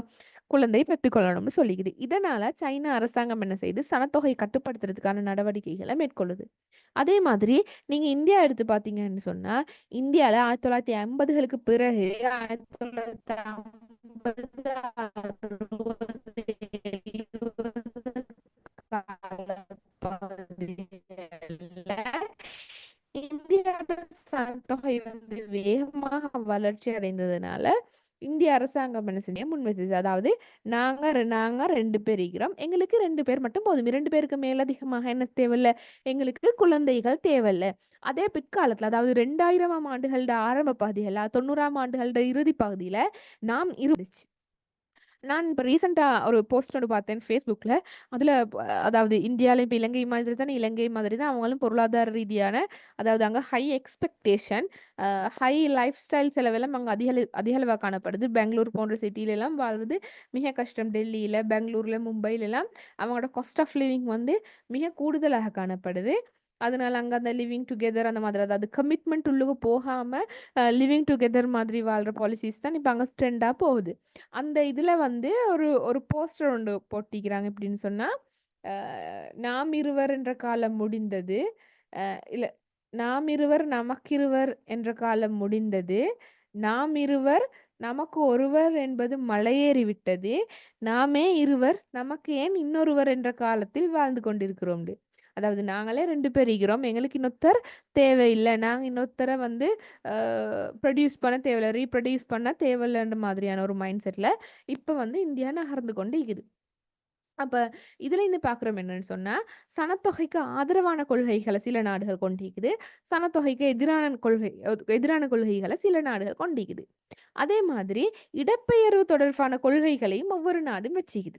அதாவது நீங்க பார்த்திருப்பீங்க, இங்கிலாந்து, ஆஸ்திரேலியா, கனடா, அதே மாதிரி இப்ப நாங்க எல்லாம் அந்த போறதுக்கு இது பண்றோமே, டெவலப் கண்ட்ரீஸ் நாங்க ட்ரை பண்ணி கொண்டிருக்கிறோமே, நாங்க மைக்ரேட் ஆவணும்னு எல்லா இலங்கையில் உள்ள மக்கள் எல்லாருமே போறதுக்கு பிளான் பண்ணி கொண்டிருக்கிறோமே நாடுகள். Western Europe countries, UK, USA அந்த மாதிரியான கண்ட்ரீஸ் இதெல்லாம் வந்து மைக்ரேஷன் பாலிசிஸ்ன்னு வச்சுக்குது. அதாவது இடப்பெயர்வு நாட்டுலன்னா குடியகழ்வு, குடியகழ்வு தொடர்பான சட்டங்கள வச்சுக்குது. இந்த சட்டங்கள் மூலமாகவும், இந்த கொள்கைகள் மூலமாகவும் அவங்க என்ன செய்றாங்கன்னு சொன்னா, வருடாந்தம் அவங்க நாட்டுக்கு வார புகலிட கோரிக்கையாளர்கள், இல்லாட்டி இடப்பெயர்வாளர்கள்ட எண்ணிக்கைய லிமிட் பண்ணுது. மைக்ரன்ட்ஸ் எண்ணிக்கைய இவங்க என்ன செய்றாங்க? லிமிட் பண்றாங்க. இப்போ ரீசென்ட்டாவும் கனடா கவர்மெண்ட் என்ன செஞ்சுச்சு, கனடாக்கு அதிக அளவான இந்தியர்கள் வந்து அங்க செட்டில் ஆகுறதால, இந்தியர்களோட எண்ணிக்கைய குறைக்கணும்னு சொல்லி ஒரு பாலிசி கொண்டு வந்துச்சு. அதே மாதிரி ஸ்ரீலங்காக்களுக்கு விசா குடுக்குறதில்லன்ற ஒரு பாலிசிய கொண்டு வந்துச்சு. இது மாதிரி ஒவ்வொரு நாடும் என்ன செய்யும், சில பாப்புலேஷன் அதாவது மைக்ரேஷன் பாலிசிஸ வச்சு பாப்புலேஷன் என்ன செய்யும், சில நாடுகள் கூட்டும், சில நாடுகள் குறைக்கும். இப்ப கனடால எல்லாம் ஆரம்ப காலத்துல சனத்தொகை குறைவுனால தான் அவங்க என்ன செஞ்சாங்க, நிறைய இலங்கை போன்ற நாடுகள், இலங்கை, இந்தியா போன்ற நாடுகள்ல இருந்து நிறைய ஆட்கள லேபர்ஸ் அதாவது ஸ்கில் லேபர்ஸ அவங்க நாட்டுக்குள்ள எடுத்தாங்க. ஆனா, இப்ப ஓவர்ஃப்ளோ ஆயிக்கொண்டு போறதால, அவங்க என்ன செஞ்சுட்டாங்க, அவங்களோட இமிகிரேஷன் அதாவது இமிகிரேஷன் பாலிசிய கொஞ்சம் லிமிட் பண்ணிட்டாங்க. இப்ப இப்ப வந்து கனடா போறது எங்களுக்கு கொஞ்சம் டிஃபிகல்ட்டான ஒரு வேலையாகிது. என்ன சொன்னா, அவங்களோட மைக்ரேஷன் பாலிசிய வந்து அவங்க ரிவைஸ் பண்ணி இப்போ கொஞ்சம் ஸ்ட்ரிக்ட் ஆக்கிட்டாங்க. இதே மாதிரி யுஎஸ்ஏ என்ன செய்யுதுன்னு சொன்னா, யுஎஸ்ஏக்கு வந்து இன்னும் ஆட்கள் என்னது தேவை. அவங்களுக்கான லேபர் ஷார்டேஜ் காணப்படுது. அதனால தான் இந்த யுஎஸ்ஏ என்ன செய்யுது, டைவர்சிட்டி விசான்னு சொல்லி நான் யுகேன்னு சொன்னேன். யுஎஸ்ஏ என்ன செய்யுது, ஐக்கிய அமெரிக்க குடியரசு என்ன செய்யுதுன்னு சொன்னா, டைவர்சிட்டி விசான்னு சொல்லி நாங்க டைவர்சிட்டி விசான்னு சொன்னா நெறைய பேருக்கு தெரியாமைக்கும், கிரீன் கார்ட்னா எல்லாருக்கும் தெரிஞ்சிக்கும். இந்த டைவர்சிட்டி விசா மூலமாக ஒவ்வொரு நாட்டிலேயும் என்ன செய்யுது, ஆட்கள அவங்களோட நாட்டுக்கு அ எடுத்துக்கொள்றாங்க. அவங்களோட மைக்ரேஷன் பாலிசி வந்து கொஞ்சம் இலகுவானதா காணப்படுது. நாங்க டைவர்சிட்டி விசாக்கு அப்ளை பண்ணினோம்னு சொன்னா, எங்களுக்கு என்ன கிடைக்கும்? எங்களுக்கு அங்க போறதுக்குரிய பிஆர் கிடைக்கும். அதே மாதிரி யுகே எப்படின்னு சொன்னா, யுகே வந்து மிக கடுமையான ஒரு மைக்ரேஷன் பாலிசிய வச்சுக்குது. ஆரம்ப காலங்கள்ல யுகேட மைக்ரேஷன் பாலிசி மிக இலகுவாகத்தான் காணப்பட்டுச்சு. நெறைய பேர் போயிட்டு அங்க குடியமர்ந்தாங்க, செட்டில் ஆவினாங்க. ஆனா, இப்ப என்ன செய்யுது, அவங்களோட மைக்ரேஷன் பாலிசி வந்து மிகவும் ஸ்ட்ரிக்ட் ஆகிது. நெறைய பேர வந்து அவங்க என்ன செய்றாங்க, நாட்டுக்கு அலோ பண்றாங்க இல்ல. இப்ப அவங்க யுகேல வந்து யுகே சிட்டிசன்ஸ விட வேற நாடுகள்ல இருந்து போயிட்டு குடியாகி செட்டில்ட் ஆகினாக்கள் எண்ணிக்கை தான் அதிகரிச்சு கொண்டு போகுது. ஸோ அவங்களோட இங்கிலீஷ்னஸுக்கு கொஞ்சம் அது வந்து அ கஷ்டமாக இருக்குதுன்றதுனால என்ன செய்றாங்க, அந்த மைக்ரேஷன் பாலிசிய என்ன செஞ்சுட்டாங்க, லிமிட் பண்ணிட்டாங்க. இப்போ ஒரு 2 மந்த்ஸ்க்கு முன்னுக்கும் நீங்க நீங்க நியூஸ் எல்லாம் பார்க்குறேன்னா தெரிஞ்சுப்பீங்க. யுகேல ஒரு ரயட் ஒண்ணு நடந்துச்சு. அதாவது ஒரு போராட்டம் ஒண்ணு நடந்துச்சு. என்னன்னு சொன்னா, மைக்ரண்ட்ஸ் எல்லாரையும் நாட்ட விட்டு சொல்லுங்கோ. அதாவது அங்குள்ள இங்கிலீஷ் பீப்பிள். அங்க ஒரிஜினேட் ஆன அங்குள்ள இங்கிலீஷ் பீப்பிள் என்ன செஞ்சாங்கன்னு சொன்னா, இங்க இங்கிலாந்துக்கு வந்திருக்கிற மைக்ரண்ட்ஸ் எல்லாருக்கும் என்ன செய்யுங்க, திருப்பி போக சொல்லுங்கன்னு சொல்லி ஒரு போராட்டம் நடந்துச்சு. ஆனா, அத வந்து கவர்மெண்ட் வந்து மிக சுமூகமான முறையில பிரித்தானிய அரசு வந்து அத எதிர்கொண்டு மிக சுமூகமான முறையில அத தீர்த்துச்சு. அதோட என்ன செஞ்சுச்சு, அதுக்கு முன்னுக்காகவுமே அது அப்படித்தான். அ மு அதுக்கு அதோட என்ன செஞ்சுச்சு, மைக்ரேஷன் பாலிசிஸ இன்னும் கொஞ்சம் ஸ்ட்ரிக்ட் பண்ணி விட்டது. இப்படி ஒவ்வொரு நாடுமே என்ன செய்யும், தண்ட மைக்ரேஷன் பாலிசி மூலமாகவும் சனத்தொகை அந்த நாட்டுக்கு எவ்வளவு தேவையான சனத்தொகைய எடுக்கிறது, சனத்தொகை கூட வைந்தா அதை எப்படி ஸ்டாப் பண்றதுன்ற வேலைகள இந்த மைக்ரேஷன் பாலிசி மூலமாக செய்யுது. இந்த மைக்ரேஷன் பாலிசி மூலமாக Canada, Australia, England, France, Sweden, Switzerland, Hungary இந்த போன்ற அமெரிக்கா போன்ற நிறைய நாடுகள், நோர்வே, ஜெர்மன் அ போன்ற நிறைய நாடுகள் வந்து என்ன செய்றேன்னு சொன்னா, இந்த மைக்ரேஷன்னா யார டார்கெட் பண்றாங்கன்னு சொன்னா, யங்ஸ்டர்ஸ். யங்ஸ்டர்ஸ் தான் அவங்கள நாட்டுக்கு எடுப்பாங்க. வயதான ஆட்கள எடுப்பாங்களா? இல்ல. யங்ஸ்டர்ஸையும் ஸ்கில்டு வொர்க்கர்ஸ் சரியா? ஸ்கில்டு வொர்க்கர்ஸ் அதாவது நீங்க செஃப்பா இருந்தீங்கன்னா உங்களுக்கு மைக்ரேட் பண்றது லேசி. நீங்க பிளம்பரா இருந்தீங்கன்னா உங்களுக்கு மைக்ரேட் பண்றது லேசி. நீங்க ஒரு கிராஜுவேட்டா இருந்தீங்கன்னா நீங்க மைக்ரேட் பண்றது லேசி. இந்த மாதிரி உங்களோட ஸ்கில்டு பேஸா உங்களுக்கு என்ன ஸ்கில் இருக்குதோ, அந்த ஸ்கில்ல நீங்க என்ன மாதிரி இம்ப்ரூவ் ஆகிக்கிறீங்களோ, அந்த ஸ்கில்ல வச்சு அவங்க என்ன செய்வாங்க, அவங்கள மைக்ரேட் பண்ணி எடுப்பாங்க. ஏன்னா அவங்களுக்கு தேவை லேபர் ஃபோர்ஸ். அதாவது அவங்களுக்கு தேவை ஊழியப்படை. அவங்களோட ஊழியப்படைக்கு தேவையான மாதிரி அவங்க என்ன செய்வாங்க, உங்கள வந்து எடுத்துக்கொள்வாங்க. இப்ப நாங்க பார்ப்போம். அதாவது குடித்தொகை தொடர்பான மாற்றங்களும், இந்த ஏஜிங் பாப்புலேஷன் எப்படி உருவாச்சுன்னு. அதாவது டெமோகிராஃபிக் டிரான்சிஷன் எப்படி இது காலத்துக்கு காலம் இந்த குடித்தொகைன்றது வந்து எவ்வாறு மாற்றமுற்று வந்துச்சுன்றது தான் நாங்க இன்னைக்கு இந்த டாபிக்ல பார்க்க போறோம். சரியா? Demographic transition. இந்த டெமோகிராஃபிக் டிரான்சிஷன் சொல்றது குடித்தொகையில் ஏற்பட்ட மாற்றங்கள். குடித்தொகை என்று குடித்தொகை இல்லாட்டி மக்கள் தொகை இல்லாட்டி சனத்தொகை வேண்டி மாதிரி சொல்லலாம். டெமோகிராஃபின்னு வர்றதால குடித்தொகையை தான் சொல்லி பழகிக்கிறோம். இது மக்கள் தொகை, சனத்தொகை. மக்கள் தொகை இல்லாட்டி குடித்தொகை வந்து எப்படி டிரான்சிஷன் ஆகுது, எப்படி மாற்றத்துக்குள்ள ஆகுச்சுன்னு சொன்னா, ஆரம்ப காலத்துல அதாவது முதலாவது படிமுறையாக இல்லாட்டி ஸ்டேஜ் 1 என்று சொல்றது ப்ரீ இண்டஸ்ட்ரியல் சொசைட்டி, அதாவது கைத்தொழிற் புரட்சிக்கு முற்பட்ட காலம். இந்த கைத்தொழிற் புரட்சிக்கு முற்பட்ட கால சமூகத்துல பிறப்பு வீதம் வந்து அதிகமாக காணப்பட்டுச்சு. ஏன்னு சொன்னா இது கைத்தொழிற் புரட்சிக்கு முற்பட்ட காலம் நீங்க யோசிச்சு பாருங்க. எப்படின்னு சொன்னா அங்க விவசாயம் தான் காணப்பட்டுச்சு. அப்ப விவசாயம்ன்றது சின்ன இடத்துல செய்யப்பட மாட்டுச்சு. பெரிய பெரிய பண்ணைகள்ல பெரிய இடங்கள்ல தான் செய்யப்படும். அப்ப இந்த பண்ணைகள்ல வேலை செய்யறதுக்கு கட்டாயம் ஆட்கள் தேவை. ஒரு தனிநபரால பெரிய ஒரு பண்ணை என்ன செய்ய இயலாது, நிர்வகிக்க இயலாது. அப்ப பண்ணைகள்ல வேலை செய்யறதுக்கு ஆட்கள் தேவை, லேபர் ஃபோர்ஸ் தேவை. சரியா? பண்ணைகள்ல வேலை செய்யறதுக்கான குழந்தைகளை பெற்றுக்கொண்டாங்க. நான் பேசுறது கேக்குதா ரேவனிஷாந்த்? நம்ம இங்க சரியான மழை, heavy rain. So network connection வந்து கொஞ்சம் கொஞ்சம் திடீர்னு இதாகுது. பிரேக் நான் ஆயிடுது மிஸ். அதுதான் என்னன்னு சொன்னா இங்க சரியான ப்ராப்ளம். மழை, சரிய மாதிரி மழை, அதுதான் பிரேக் ஆகுதுன்னு நினைக்கிறேன். என்ன சரி உங்களுக்கு விலங்கல்னு சொன்னா ப்ளீஸ் உங்களோட ஹேண்ட் ரைஸ் பண்ணுங்க. அப்படி இல்லைன்னு சொன்னா நீங்க மைக் ஆன் பண்ணி பேசுங்க. எனக்கு கிளியர் இல்லை அப்படின்ட்டு இல்லாட்டி மெசேஜ் ஒன்று சார் சட்ல போட்டு விடுங்க. அப்ப நாங்க பார்த்த நிலைமை என்னன்னு சொன்னா, அதாவது கைத்தொழிற் புரட்சிக்கு முற்பட்ட காலத்துல விவசாய சமூகமாக நாங்க வாழ்ந்த நேரம், அந்த விவசாய பண்ணைகள்ல வேலை செய்யறதுக்கு நிறைய மக்கள் தொகை தேவைப்பட்டுச்சு. அதே மாதிரி விவசாயம்ன்றது வந்து ஒரு குறிப்பிட்ட காலம், அதாவது ஒரு அறுவடைக்குட்பட்ட காலம் மட்டும்தான் வேலைக்கும். அதுக்கு பிறகு என்னது எங்களுக்கான ஒரு ஃப்ரீ ஒரு டைம். அப்ப இப்படியான ஒரு நிலையில சனத்தொகைக்கு அதாவது விவசாயத்துக்கு நிறைய மக்கள் தேவைப்பட்டதுனால என்ன செஞ்சாங்க, அதிக அளவான குழந்தைகளை பெற்றுக்கொண்டாங்க. இதனால பிறப்பு வீதம் வந்து அதிக அளவா காணப்பட்டுச்சு. அதிகரித்த பிறப்பு வீதம் காணப்பட்டுச்சு. அதே மாதிரி அந்த சந்தர்ப்பத்துல இறப்பு வீதமும் அதிகமா காணப்பட்டுச்சு. High birth rates and high death rates. High death rates எதால காணப்பட்டுச்சுன்னு சொன்னா, அந்த காலத்துல போதுப்படல. அதே மாதிரி போதுமான சுகாதார வசதிகள் காணப்படல.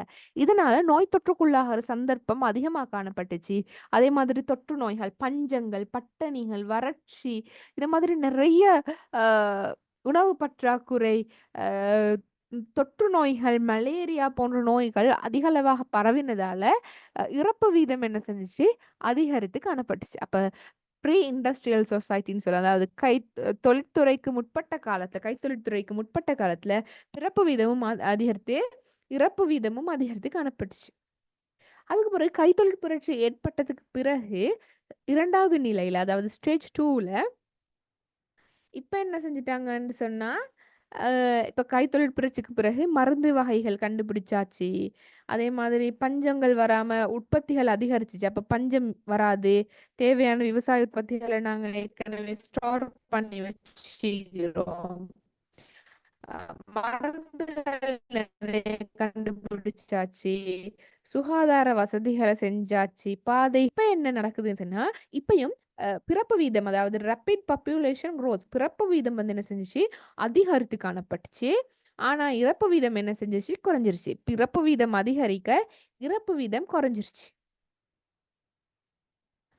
3வது கட்டத்துல என்ன நடந்துச்சு, இப்படி வேகமாக வளர்ச்சி அடைந்த பிறப்பு வீதமும் இறப்பு வீதமும் குறைவடைய தொடங்கிச்சு. டிக்ளைனிங் பர்த் ரேட்ஸ், அதாவது பிறப்பு வீதம் என்ன செஞ்சுச்சு, குறைவடைய தொடங்கிருச்சு.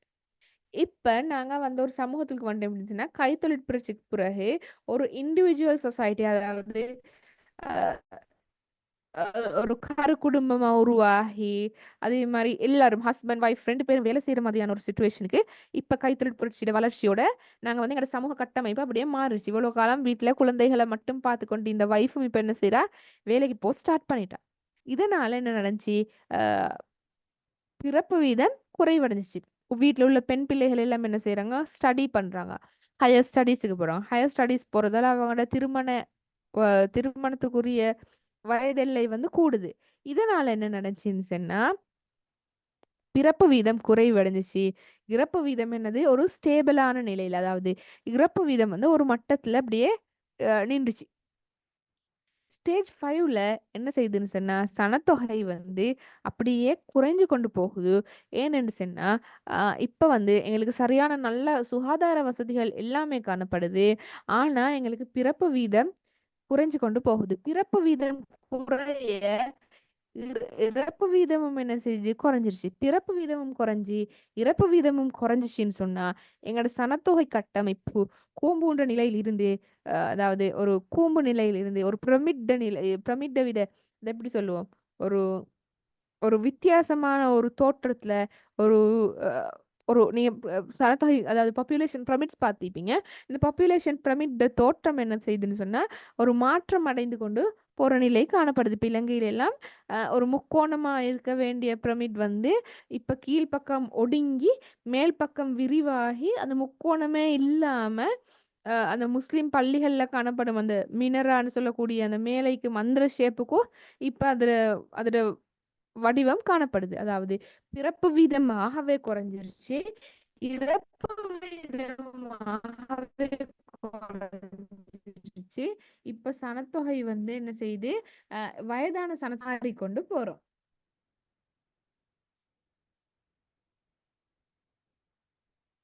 இப்ப நாங்க பார்ப்போம். ஏஜிங் பாப்புலேஷன் அதாவது வயதான இல்லாட்டி முதுமையான சனத்தொகை, முதுமை அடைந்த சனத்தொகை. இந்த முதுமை அடைந்த சனத்தொகைண்டா நீங்க என்ன விளங்குறீங்க ரேவனிஷாந்த்? என்ன சொன்னா தங்கி வாழ்வதற்காக வந்து அதிகரிக்குது.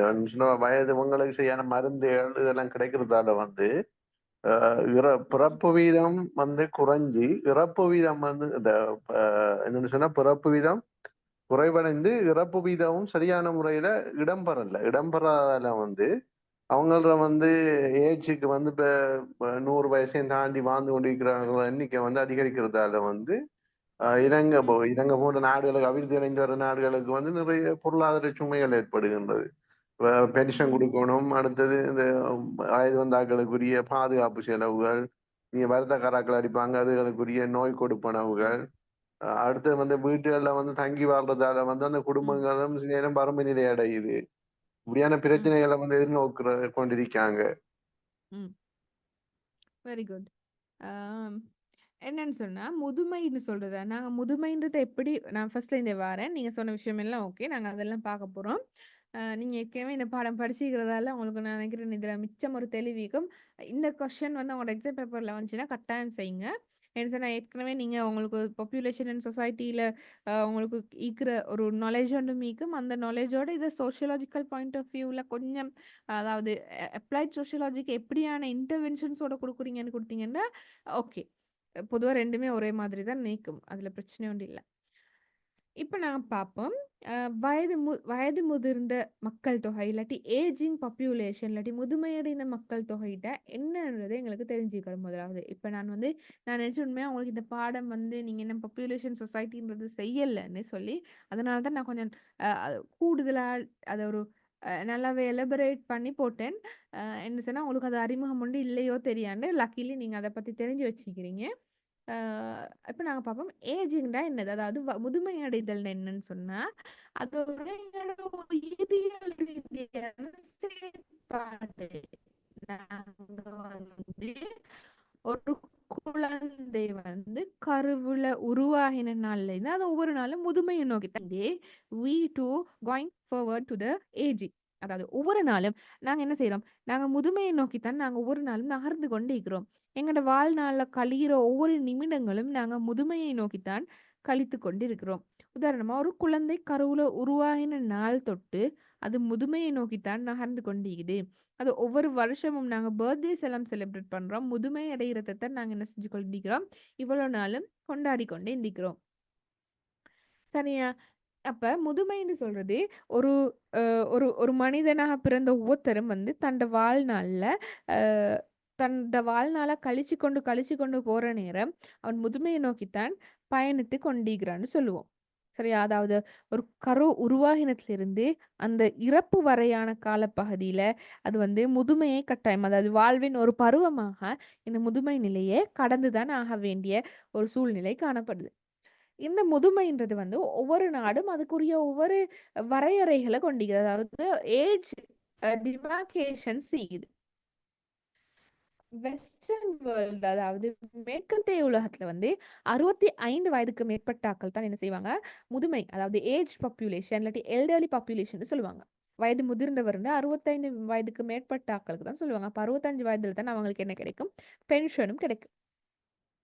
அதே மாதிரி அ இலங்கையில வந்து என்னன்னு சொன்னா, நாங்க ஏஜ் பாப்புலேஷனா அதாவது ரிட்டயர்மென்ட்க்குரிய எங்களோட வயது இல்லையா, முதுமைன்னு சொல்லக்கூடிய முதுமைக்குரிய வயது இல்லையாக நாங்க 60 வயத நிர்ணயித்திக்கிறோம். நிர்ணய வயதாக 60 வயது காணப்படுது.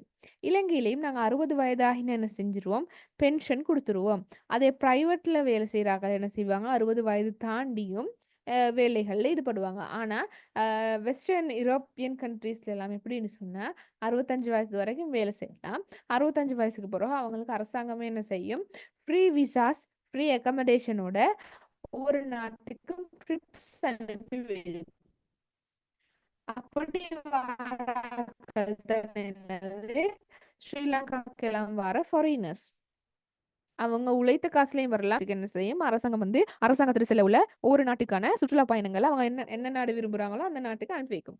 எக்ஸ்கியூஸ் மீ எனக்கு கால் ஒன்று வருது. நான் ஒரு 2 மினிட்ஸ்ல பேசுறேன்.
சாரி ரேவனிஷாந்த் இன்டரப்ட் ஆயினதுக்கு எனக்கு முக்கியமான ஒரு கால் ஒன்று வந்துச்சு. அதால தான் வந்து இன்டரப்ட் ஆவிச்சு. அடுத்தது என்னன்னு சொன்னா, நாங்க பார்த்தோம் இப்ப இலங்கையிட முதுமைக்கான கால எல்லை வந்து 60 வயதாக தீர்மானிக்கப்பட்டிக்குதுன்னு சொல்லி.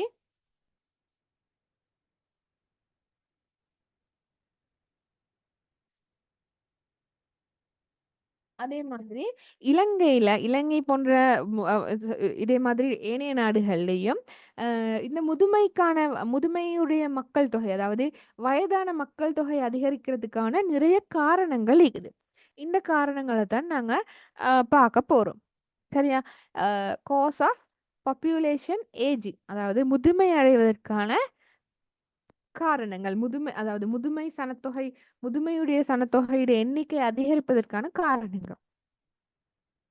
அதாவது அ நெறைய பேர் என்ன செய்றேன்னு சொன்னா, லேட் மேரேஜஸ் இப்ப வந்து மேரேஜ்ல இன்ட்ரெஸ்ட் காட்டுற ஆட்களோட எண்ணிக்கை வந்து குறைவு. முந்தியெல்லாம் வந்து கட்டாயம் 20, 25 வயசாகினா என்ன செய்யணும்? கட்டாயம் கல்யாணம் முடிச்சே ஆகணும்ன்ற ஒரு சிச்சுவேஷன் காணப்பட்டுச்சு. ஆனா, இப்ப வந்து இந்த நாட்டோட பொருளாதார நிலை, வறுமை, அதாவது அன்எம்ப்ளாய்மென்ட்டால காணப்படுறது, இப்படி நெறைய சமூக பிரச்சனைகள் காணப்படுற இளைஞர்கள் என்ன செய்றாங்க?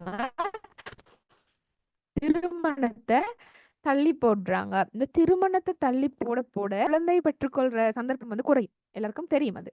அதாவது நாங்க அதாவது எங்களோட லேட் மேரேஜஸ் நடக்க நடக்க எங்களோட கருவள வீதம் வந்து என்ன செய்யும், குறைந்துரும். அதனால குழந்தை பெற்றுக்கொள்வதற்கான சந்தர்ப்பம் குறையும். இதனால என்ன செய்யும், எங்களோட அதாவது எங்களோட சனத்தொகையில இந்த ஒரு 10 வருஷத்துக்கு இப்படியே லேட் மேரேஜஸ் கூடுதலா நடந்துச்சுன்னு சொன்னா, அடுத்த 10வது வருஷம் என்ன செய்யும், குழந்தைகள் அதாவது பிறப்பு வீதம் வந்து குறையும். இந்த பிறப்பு வீதம் ஆட்டோமேட்டிக்கா குறைஞ்சிச்சுன்னு சொன்னா, அங்கால ஏஜ் பாப்புலேஷன் எண்ணிக்கை என்ன செய்யும், அதிகரித்து விடும். இந்த லேட் மேரேஜஸ் அதே மாதிரி நிறைய பேர் தான் இன்னும் கரியர் வைஸ் செட்டில் ஆகல. நான் செட்டில் ஆகி முடிச்சுட்டு தான் என்ன செய்யணும், கல்யாணம் கட்டணும் அப்படிங்கிறாங்க. அதாவது இலங்கையில் இப்ப இப்ப யங்ஸ்டர்ஸ் எடுத்து பார்த்தீங்கன்னா, அன்எம்ப்ளாய்மென்ட் அதிகமா காணப்பட்டுச்சு. இந்த கொரோனாக்கு பிற்பட்ட கால இலங்கையில நான் இலங்கை சிச்சுவேஷன சொல்றேன். நம்ம உங்களுக்கு ஈஸியா விளங்கிக் கொள்ளலாம். அப்ப இந்த கரியர் ஃபோக்கஸ்டா கரியர் இல்லாம, அதாவது தொழில் வாய்ப்பொண்டு இல்லாம, நான் எப்படி திருமணம் முடிக்கிறது? என்னால எப்படி ஒரு குடும்பத்த பார்த்துக்கொள்ள இயலும்? நான் ஒரு குடும்பமா இருந்துச்சுன்னா, அந்த எக்கனாமிக்கலி நான் அந்த குடும்பத்த என்ன செய்யணும்? கவனிச்சு கொள்ளணும். அப்படியான ஒரு சிச்சுவேஷன் இல்லன்னு சொல்லி நெறைய பேர் என்ன செஞ்சாங்க? திருமணத்த தள்ளி போட்டாங்க. அதே மாதிரி நகரமயமாக்கத்திலயும் என்ன செஞ்சுக்கொள்ள இயலாது.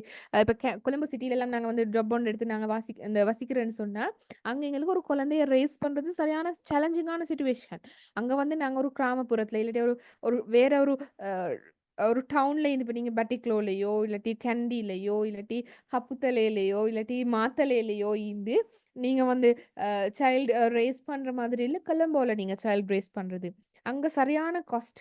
அதே மாதிரி நீங்க வொர்க்குக்கு போறேன்னு சொன்னா, உங்களோட குழந்தைய நீங்க விட்டுட்டு போறதுக்கு ஒரு ஆள் இல்ல. நீங்க என்ன அர்பனைசேஷன்ல உங்களுக்கு குட்டி ஒரு ஃப்ளாட் ஒன்று தான் நிக்கும். அந்த ஃப்ளாட்ல வந்து உங்களோட பேரண்ட்ஸ கொண்டாந்து வச்சுக்கொள்ளவும் மேலாது. அப்ப நீங்க உங்களோட ஸ்பவுஸும், உங்களோட பேபியும் மட்டும் தான் நிக்க போற. இப்படியான இதுல வந்து குழந்தைய கவனிச்சு கொள்றதுக்கான ஆள் இல்ல. அப்ப குழந்தைய என்ன செய்யணும்? இந்த டே கேர் சென்டருக்கு போடுறதுக்கும் சரியான காஸ்ட். கொழும்புல எல்லாம் இப்ப என் ஃப்ரெண்ட் உண்டு, அவட பேபிய போட்டிக்கிறாங்க. 45,000 மந்த்லி காஸ்ட். அந்த பப்பாக்கான டே கேர் ஃபீஸ். என் ஃப்ரெண்டோட மந்த்லி சேலரி வந்து 65,000. அப்ப அவ சொல்றா என்ட்ட, 65,000 சேலரி எடுக்கிறேன். 45,000 பபாக்கு குடுக்குறேன். நான் ஜாப் செய்யாம பேசாம வீட்லயே இருந்துச்சு போல இருக்குது எனக்கு அப்படின்ட்டு. அப்ப இந்த அர்பனைசேஷன்லயும் என்னன்னு சொன்னா, காஸ்ட் கூட. அதே மாதிரி அதுக்கான சூழ்நிலைகளும் இல்ல. இதனால என்ன செய்றாங்க, ஒரு ஒரு ஒரு பேபியோடே இத வந்து என்ன செஞ்சுக்குவாங்க, லிமிட் பண்ணிக்குவாங்க. இதனாலயும் என்ன செய்யுது, பிறப்பு வீதம் வந்து குறைந்துருது. பிறப்பு வீதம் குறைந்துச்சுன்னு சொன்னா, ஆட்டோமேட்டிக்கா என்ன செய்யும், ஏஜ் பாப்புலேஷன் பிறப்பு வீதம் குறைஞ்சுச்சுன்னு சொன்னா, அங்கள பார்க்கவே தேவையில்ல. ஏஜ் பாப்புலேஷன் கூடிரும். பிறப்பு வீதம் எப்ப ட்ராப் ஆகுதோ, அங்க ஏஜ் பாப்புலேஷன் அப்படியே ரைஸ் ஆகிரும். இல்லாட்டி அப் ஆகிரும். அதே மாதிரி இப்ப உள்ள காலத்துல அடுத்த விஷயம் நாங்க பார்க்க போறோம் என்னன்னு சொன்னா, இப்ப நாங்க வாழ்ற கால சூழ்நிலைகள்ல எங்களுக்கான ஹெல்த் கேர் ஃபெசிலிட்டீஸ் அந்த ஆதி காலத்துல வந்து அந்த மாதிரியான ஹெல்த் கேர் ஃபெசிலிட்டீஸ் ஈக்கல்ல. வேக்சின்ஸ் ஈக்கல்ல, எக்ஸ்ரேகள் ஈக்கல்ல, என்ஜியோகிராம்ஸ் ஈக்கல்ல. அதே மாதிரி நெறைய சிடி ஸ்கேன்கள் அந்த மாதிரியான நெறைய வேக்சின்ஸ்கள் அப்படி எதுவுமே தடுப்பூசிகள் எதுவுமே ஈக்கல்ல. இப்படியான சந்தர்ப்பத்துல நோய்கள் வந்தா இறப்பு இறப்பு வீதம் வந்து அதிகரித்து காணப்பட்டுச்சு அந்த காலத்துல. நோய் வந்தா, அந்த நோய் தாக்கத்துக்குட்பட்டு அதிக அளவான இறப்புகள் ஏற்பட்டுச்சு. ஆனா, இப்ப அப்படி இல்ல. இப்ப எங்களுக்கு அட்வான்ஸான ஹெல்த் கேர் ஃபெசிலிட்டீஸ் இருக்குது. எங்களுக்கு சின்ன ஒரு இது வந்துச்சுன்னாலுமே, நாங்க என்ன செய்றோம், போயிட்டு ஃபுல் பாடி செக்கப் ஒண்ணு செஞ்சு, எங்களோட கொலஸ்ட்ரால் லெவல்லேருந்து, எங்களோட பிளட் பிரஷர் லெவல்லேருந்து, எங்களோட பிளட் சுகர் லெவல்லேருந்து எல்லாத்தையுமே பார்த்துருவோம். அதே மாதிரி ஹார்ட் ரிஸ்க் கொண்டு இருக்குதுன்னு சொன்னா, நாங்க என்ஜியோகிராம் உண்டு, இல்லாட்டி இஇஜி உண்டு, இசிஜி உண்டு எல்லாம் செஞ்சு என்ன செஞ்சுடுறோம், எக்கோ உண்டு எல்லாம் பார்த்து எங்களோட எங்களோட நோய நாங்க ஏர்லியாவே டயக்னோஸ் பண்ணி, அதுக்குரிய ட்ரீட்மெண்ட்டையும் நாங்க செஞ்சுர்றோம். அப்ப எங்களோட லிவிங் ஸ்டாண்டர்ட் எங்களோட அட்வான்ஸ் ஹெல்த் கேரால எங்களோட லிவிங் ஸ்டாண்டர்ட் கூடிக்குது. இந்த லிவிங் ஸ்டாண்டர்ட் கூட கூட எங்களோட ஆயுள் எதிர்பார்ப்பும் கூடிக்குது. இப்ப இந்த கொரோனா வந்துச்சு தானே, சிம்பிள் அஸ் தட். கொரோனா வந்துச்சு. நெறைய பேர் உயிரிழந்தாங்க. கவர்மெண்ட் என்ன செஞ்சுச்சு, ஒரு வேக்சின் அறிமுகப்படுத்துச்சு. அந்த வேக்சின நாங்க போட்டோம். பொதுவா எல்லாருமே போட்டோம். என்ன ஏன் அதுக்கான மெயின் மோட்டிவ் என்னது? எங்களுக்கு வந்து அந்த அந்த வைரஸ் தாக்கி அதாவது கோவிட்-19ன்ற வைரஸ் எங்கள எஃபெக்ட் பண்ணி எங்களுக்கு இறந்து போக விருப்பம் இல்ல. எங்களுக்கு அதுக்கு ஆல்டர்னேட்டிவ் ஆப்ஷன் உண்டு, எங்களுக்கு வேக்சின் உண்டு. இந்த வேக்சின் போட்டா எங்களோட இம்யூனிட்டி சிஸ்டம் என்ன செய்யும், எங்களோட வாழ்நாள் வந்து அதிகரிக்கும். இதே கொரோனா வந்து இப்போ ஒரு 60-70 வருஷத்துக்கு முன்னுக்கு இல்லாட்டி ஒரு 100 வருஷத்துக்கு முன்னுக்கு வந்துச்சுன்னு சொன்னா இந்த உலகத்துல பாதி பாப்புலேஷன் வந்து இல்லாம இருக்கலாம். ஏன்னு சொன்னா ஏன்னு சொன்னா இப்போ உள்ள ஹெல்த் ஃபெசிலிட்டிஸ், இப்போ உள்ள மெடிகேஷன்ஸ், இப்போ உள்ள வேக்சின்ஸ், இப்போ உள்ள நிறைய டெஸ்டிங் மெத்தட்ஸ் எல்லாம் அந்த 100 வருஷத்துக்கு முற்பட்ட காலத்துல இருந்திருக்காது. அப்ப அப்படி இல்லாத சந்தர்ப்பத்துல அவங்க வந்து இறக்குற சந்தர்ப்பம் வந்து கூட, அதாவது அவங்களோட மார்டாலிட்டி ரேட் வந்து கூடிக்கும். ஆனா இலங்கை இலங்கை மட்டுமில்ல உலக நாடுகள் எல்லாத்துலயுமே இப்ப அட்வான்ஸ் ஹெல்த் கேர் ஆகிக்கிறதால எங்களோட லிவிங் ஸ்டாண்டர்ட்ஸ் கூடிக்கிறதால நாங்கள் அதை வேக்சின்ஸ் எடுக்கிறோம், அதே மாதிரி நிறைய மெடிக்கல் எக்யூப்மெண்ட்ஸ் இருக்குது. இதால எங்களோட வாழ்நாள் எதிர்பார்ப்பு லைஃப் எக்ஸ்பெக்டன்சி என்ன செஞ்சுக்குது, எங்களுக்கு அதிகரிச்சுக்குது. அப்ப லைஃப் எக்ஸ்பெக்டன்சி அதிகரிச்சதால நாங்க வாழ்ற காலம் வந்து compare to the older generations, நாங்க இப்ப வாழ்ற காலம் வந்து அதிக அளவு. இதுக்கு முற்பட்ட காலத்துல வாழ்ந்த மனிதர்களோட ஆயுள் எதிர்பார்ப்பு 65 வயதுன்னு சொன்னா இப்ப எங்களோட ஆயுள் எதிர்பார்ப்பு 78 வருடங்களாக காணப்படுது. இது வந்து ஒரு டேட்டா உண்டு. இந்த டேட்டா பத்தி நீங்க மிச்சமே இது பண்ண தேவையில்ல. ஆனா இது ஒரு இன்ட்ரெஸ்டிங்கான ஒரு ஃபேக்ட் என்னன்னு சொன்னா 2050ஆம் ஆண்டு ஆகுற நேரம் உலக சனத்தொகையில 60 இல்ல 60க்கு மேற்பட்ட அதாவது ஏஜ்ட், அதாவது 60 இல்லாட்டி 60க்கு மேற்பட்ட வயதினர்கள் 20% காணப்படுவாங்களாம். முழு உலக சனத்தொகையிலையும் 20% ஆக்கள் 20% ஆஃப் த வேர்ல்ட் பாப்புலேஷன் எப்படி காணப்படுவாங்களாம், ஏஜ் வந்து 60 இல்லாட்டி 60க்கு மேற்பட்டவங்களா காணப்படுவாங்களாம். அதே மாதிரி ஜப்பான், இட்டாலி அண்ட் ஜெர்மன் போன்ற நாடுகள்ல elderly will make up over 30% of the population. அதாவது ஜப்பான், இட்டாலி அண்ட் ஜெர்மன் இந்த 3 நாடுகள்லையும் அந்த நாட்டு சனத்தொகையில 30%க்கும் அதிகமானாக்கள் அதாவது முதியோர்களாக தான் காணப்படுவாங்களாம்.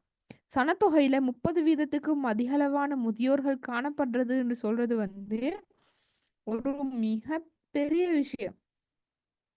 மிகப்பெரிய விஷயம்னு சொன்னா அந்த நாட்டோட பொருளாதாரத்தை, சமூக கட்டமைப்பை எல்லாத்தையுமே ஒரு திருப்பி போடக்கூடிய ஒரு ஒரு ஒரு விஷயமா தான் இந்த விஷயத்த நாங்க காணணும். ஆஸ் அ சோஷியாலஜி ஸ்டூடெண்ட்ஸ் நீங்க அதை எப்படி பார்க்கணும்னு சொன்னா இது வந்து ஒரு நல்ல விஷயமான்னு சொல்லவும் மேலாது. என்ன சொன்னா எங்களோட ஹெல்தி லைஃப் ஸ்டைல் எல்லாம் தான் இதுக்கு காரணமா இருந்திருக்குது. ஆனா ஆக கூடுதலான எல்டர்லி பாப்புலேஷன் எங்களோட சமூக கட்டமைப்புக்குள்ள வந்தாங்கன்னு சொன்னா ரேவனிஷான்னு சொன்ன மாதிரி அவங்க டிபெண்டன்ட் குரூப்பா ஆகிருவாங்க, அதாவது தங்கி இருக்கக்கூடிய ஆக்களா ஆகிருவாங்க. அவங்கள என்ன செய்வாங்க, ஒரு நாட்டுக்கு பேர்ட்னா ஒரு சுமையாக மாறி விடுவாங்க. அப்ப ஒரு நாட்டுல 30% ஆட்கள் தங்கியிருப்போராக இல்லாட்டி சுமையாக மாறினேன்னு சொன்னா அந்த நாடு வந்து கூடுதலாக செலவழிக்க வேண்டி வரும். அவங்களோட ஹெல்த் கேருக்காக கூடுதலாக செலவழிக்க வேண்டி வரும். அதே மாதிரி அவங்களோட தொழில்துறையில வேலை செய்யறதுக்கான ஆட்கள் வந்து லேபர் ஃபோர்ஸ் வந்து குறைந்து போகும். இந்த மாதிரி நிறைய பிரச்சனைகளை சந்திக்க வேண்டி ஏற்படும். ஜப்பான், இத்தாலி, ஜெர்மனி போன்ற 3 நாடுகளிலும் மொத்த சனத்தொகையில 30%க்கும் அதிகமானாக்கள் ஏஜ் பாப்புலேஷனாக மாறிவிடுவாங்க 2050ஆம் ஆண்டுன்னு சொல்லி இந்த ப்ரொஜெக்ஷன், அதாவது எதிர்வு கூறல் சொல்லப்பட்டிருக்குது. அதே மாதிரி ageing in developed and developing countries, அதாவது முதுமை அடைந்த மக்கள் தொகை வளர்ச்சி அடைந்த மற்றும் வளர்ச்சி அடைந்து கொண்டிருக்கிற நாடுகள்லையும் வித்தியாசப்படுது. Developed countries face a graying workforce with a shrinking base of working age adults to support retires. அதாவது டெவலப்ட் கண்ட்ரீஸ், அதாவது அபிவிருத்தி அடைந்த நாடுகள்ல கிரேயிங் ஒர்க் ஃபோர்ஸ்னு சொல்லுவாங்க. கிரேயிங் ஒர்க் ஃபோர்ஸ்னா நரைத்த பணியாளர்கள். அங்க எப்படின்னு சொன்னா அஹ், அவங்களுக்கு வந்து அந்த டெவலப் கண்ட்ரீஸ்ல சனத்தொகை குறைவு. சனத்தொகை குறைவால முதுமை அடைந்த போதும் அவங்க என்ன செய்யணும், ஒர்க் பண்ணணும். நீங்க 60 இயர்ஸ் ஆகினாலும் என்ன செய்யணும், நீங்க ஒர்க் பண்ணணும். உங்களுக்கு அது வந்து அவங்களோட பேஸ்ட் ஆன் யுவர் இன்ட்ரெஸ்ட்னு விட்டுருவாங்க. உங்களுக்கு இன்ட்ரெஸ்ட் இருந்தா நீங்க 60 வயதுக்கு போறோம், 60 வயது 65 வயசு தான் அங்க அங்க ரிட்டையர்மெண்ட்டுக்குரிய வயசு. 65 வயசுல யூகேலலாம் 65 தான். 65 கூட உங்களுக்கு வந்து ரிட்டையர்ட் ஆகி போறேன்டா ரிட்டையர்ட் ஆகலாம். If you wish to work அதுக்கு பிறகு என்ன செய்யலாம், உங்களுக்கு ஒர்க் பண்ணலாம். இந்த ஒர்க் ஃபோர்ஸ தான் நாங்க சொல்லுவோம் என்னதுன்னா, கிரேயிங் ஒர்க் ஃபோர்ஸ். அதாவது நரைத்த தொழிலாளர்கள்னு சொல்லுவோம். அங்க நீங்க யுகே, யுஎஸ்ஏ, கனடா, ஆஸ்திரேலியா, அ இங் ஃபின்லாண்ட், அ ஹங்கேரி இந்த மாதிரியான கண்ட்ரீஸ், ஜெர்மன், நோர்வே போன்ற நாடுகள் எடுத்து பார்த்தீங்கன்னு சொன்னா, அங்க இந்த நரைத்த பணியாளர்கள், இந்த கிரேயிங் ஒர்க் ஃபோர்ஸ் என்ன செய்றாங்க, ஸ்டில் தே ஆர் வொர்க்கிங். இங்க நெதர்லாண்ட்லலாம் நெதர்லாண்ட், நோர்வே போன்ற நாடுகள்ல அந்த நரைத்த பணியாளர்கள் என்ன செய்றாங்க, இன்னமுமே வொர்க் பண்ணிக் கொண்டு இருக்கிறாங்க. இப்ப ரீசென்ட்டா நான் பார்த்தேன்னு சொன்னா, ஒரு 60 இல்ல 70 பிளஸ் ஒருத்தர் வந்து அவன் சொல்றான்ல என்னன்னு சொன்னா, நாங்க இப்ப இந்த வொர்க் கல்ச்சருக்கே பழகிட்டோம். எங்களுக்கு வந்து ரிட்டயர்ட் ஆயி இது என் ஃப்ரெண்ட் ஒண்ணு ஷேர் பண்ண விஷயம். அவ சொன்னா என்னன்னு சொன்னா, அவ ஒரு ஹாஸ்பிட்டல்ல வொர்க் பண்றா. அப்ப அவ சொல்றா என்னன்னு சொன்னா, அவங்களோட ஹாஸ்பிட்டல்ல ஒருத்தர் வேலை செய்றாராம். அவருக்கு வந்து நல்லாவே ஏஜ்டாம் 70 70 72 என்னமோ. But he still work. அ என்னன்னு சொன்னா, அவங்க அவங்க ஷேர் பண்றதாம் என்னன்னு சொன்னா, எங்களுக்கு வந்து ரிட்டயர்மெண்ட்ன்னு வீட்ல போய் டீ கேளாமைக்குது. எங்களுக்கு கஷ்டம். ஸோ என்னால நான் வந்து நான் வந்து இப்ப நான் நான் ஆக்டிவா தானே இருக்கிறேன். நான் ஆக்டிவா இருக்கிற காலமெல்லாம் நான் என்ன செய்ய போறேன், வொர்க் பண்ண போறேன் அப்படின்னு சொல்றாங்களாம்.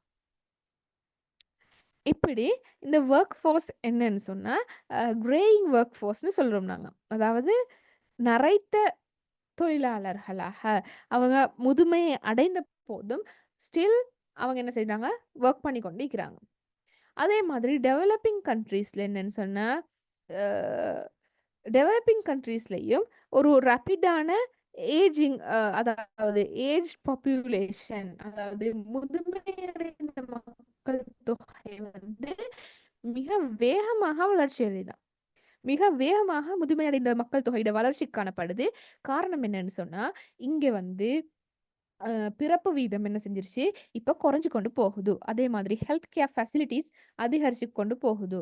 அதே மாதிரி நாங்களும் என்ன செய்றோம், ஒரு அபிவிருத்தி அடைந்த நாடு மாரி மாறணும்னு சொல்லி, நாங்க வந்து எங்களோட நெறைய லிமிட்ஸ் வச்சுக்கிறோம். அதாவது எக்கனாமிக்கல், சோசியல் சேஃப்டி நெட்ஸ் வச்சுக்கிறோம். அதாவது நாங்க வந்து இப்ப பழைய பழைய காலத்துல நீங்க கம்பேர் பண்ணி பார்த்தீங்கன்னு சொன்னா, அவங்க எல்லாம் என்ன செய்ய மாட்டாங்க, பிள்ளைகளோட ஃபியூச்சர் பத்தி, நாங்க என்ன ஸ்டடீஸ் அவங்கள என்ன ஸ்கூல் போட போறோம், அதெல்லாம் அவங்க யோசிக்க மாட்டாங்க. ஜஸ்ட் அவங்களுக்கு வந்து அ அதெல்லாம் அவங்க கன்சிடர் பண்ண மாட்டாங்க. அது எந்த ஸ்கூல்ல போட்டா சரி படிக்கட்டும். இப்ப அப்படி இல்ல. இப்ப வந்து மேரி பண்ணதுக்கு பிறகே டிஸ்கஸ் பண்றது என்னன்னு சொன்னா, புள்ளைய எந்த ஸ்கூலுக்கு போடுறது? அப்ப எத்தன புள்ள இருந்தா 2 புள்ள இருந்தா தான் எங்களுக்கு வந்து அவங்களுக்கான குவாலிட்டியான எஜுகேஷன குடுக்கலாம்.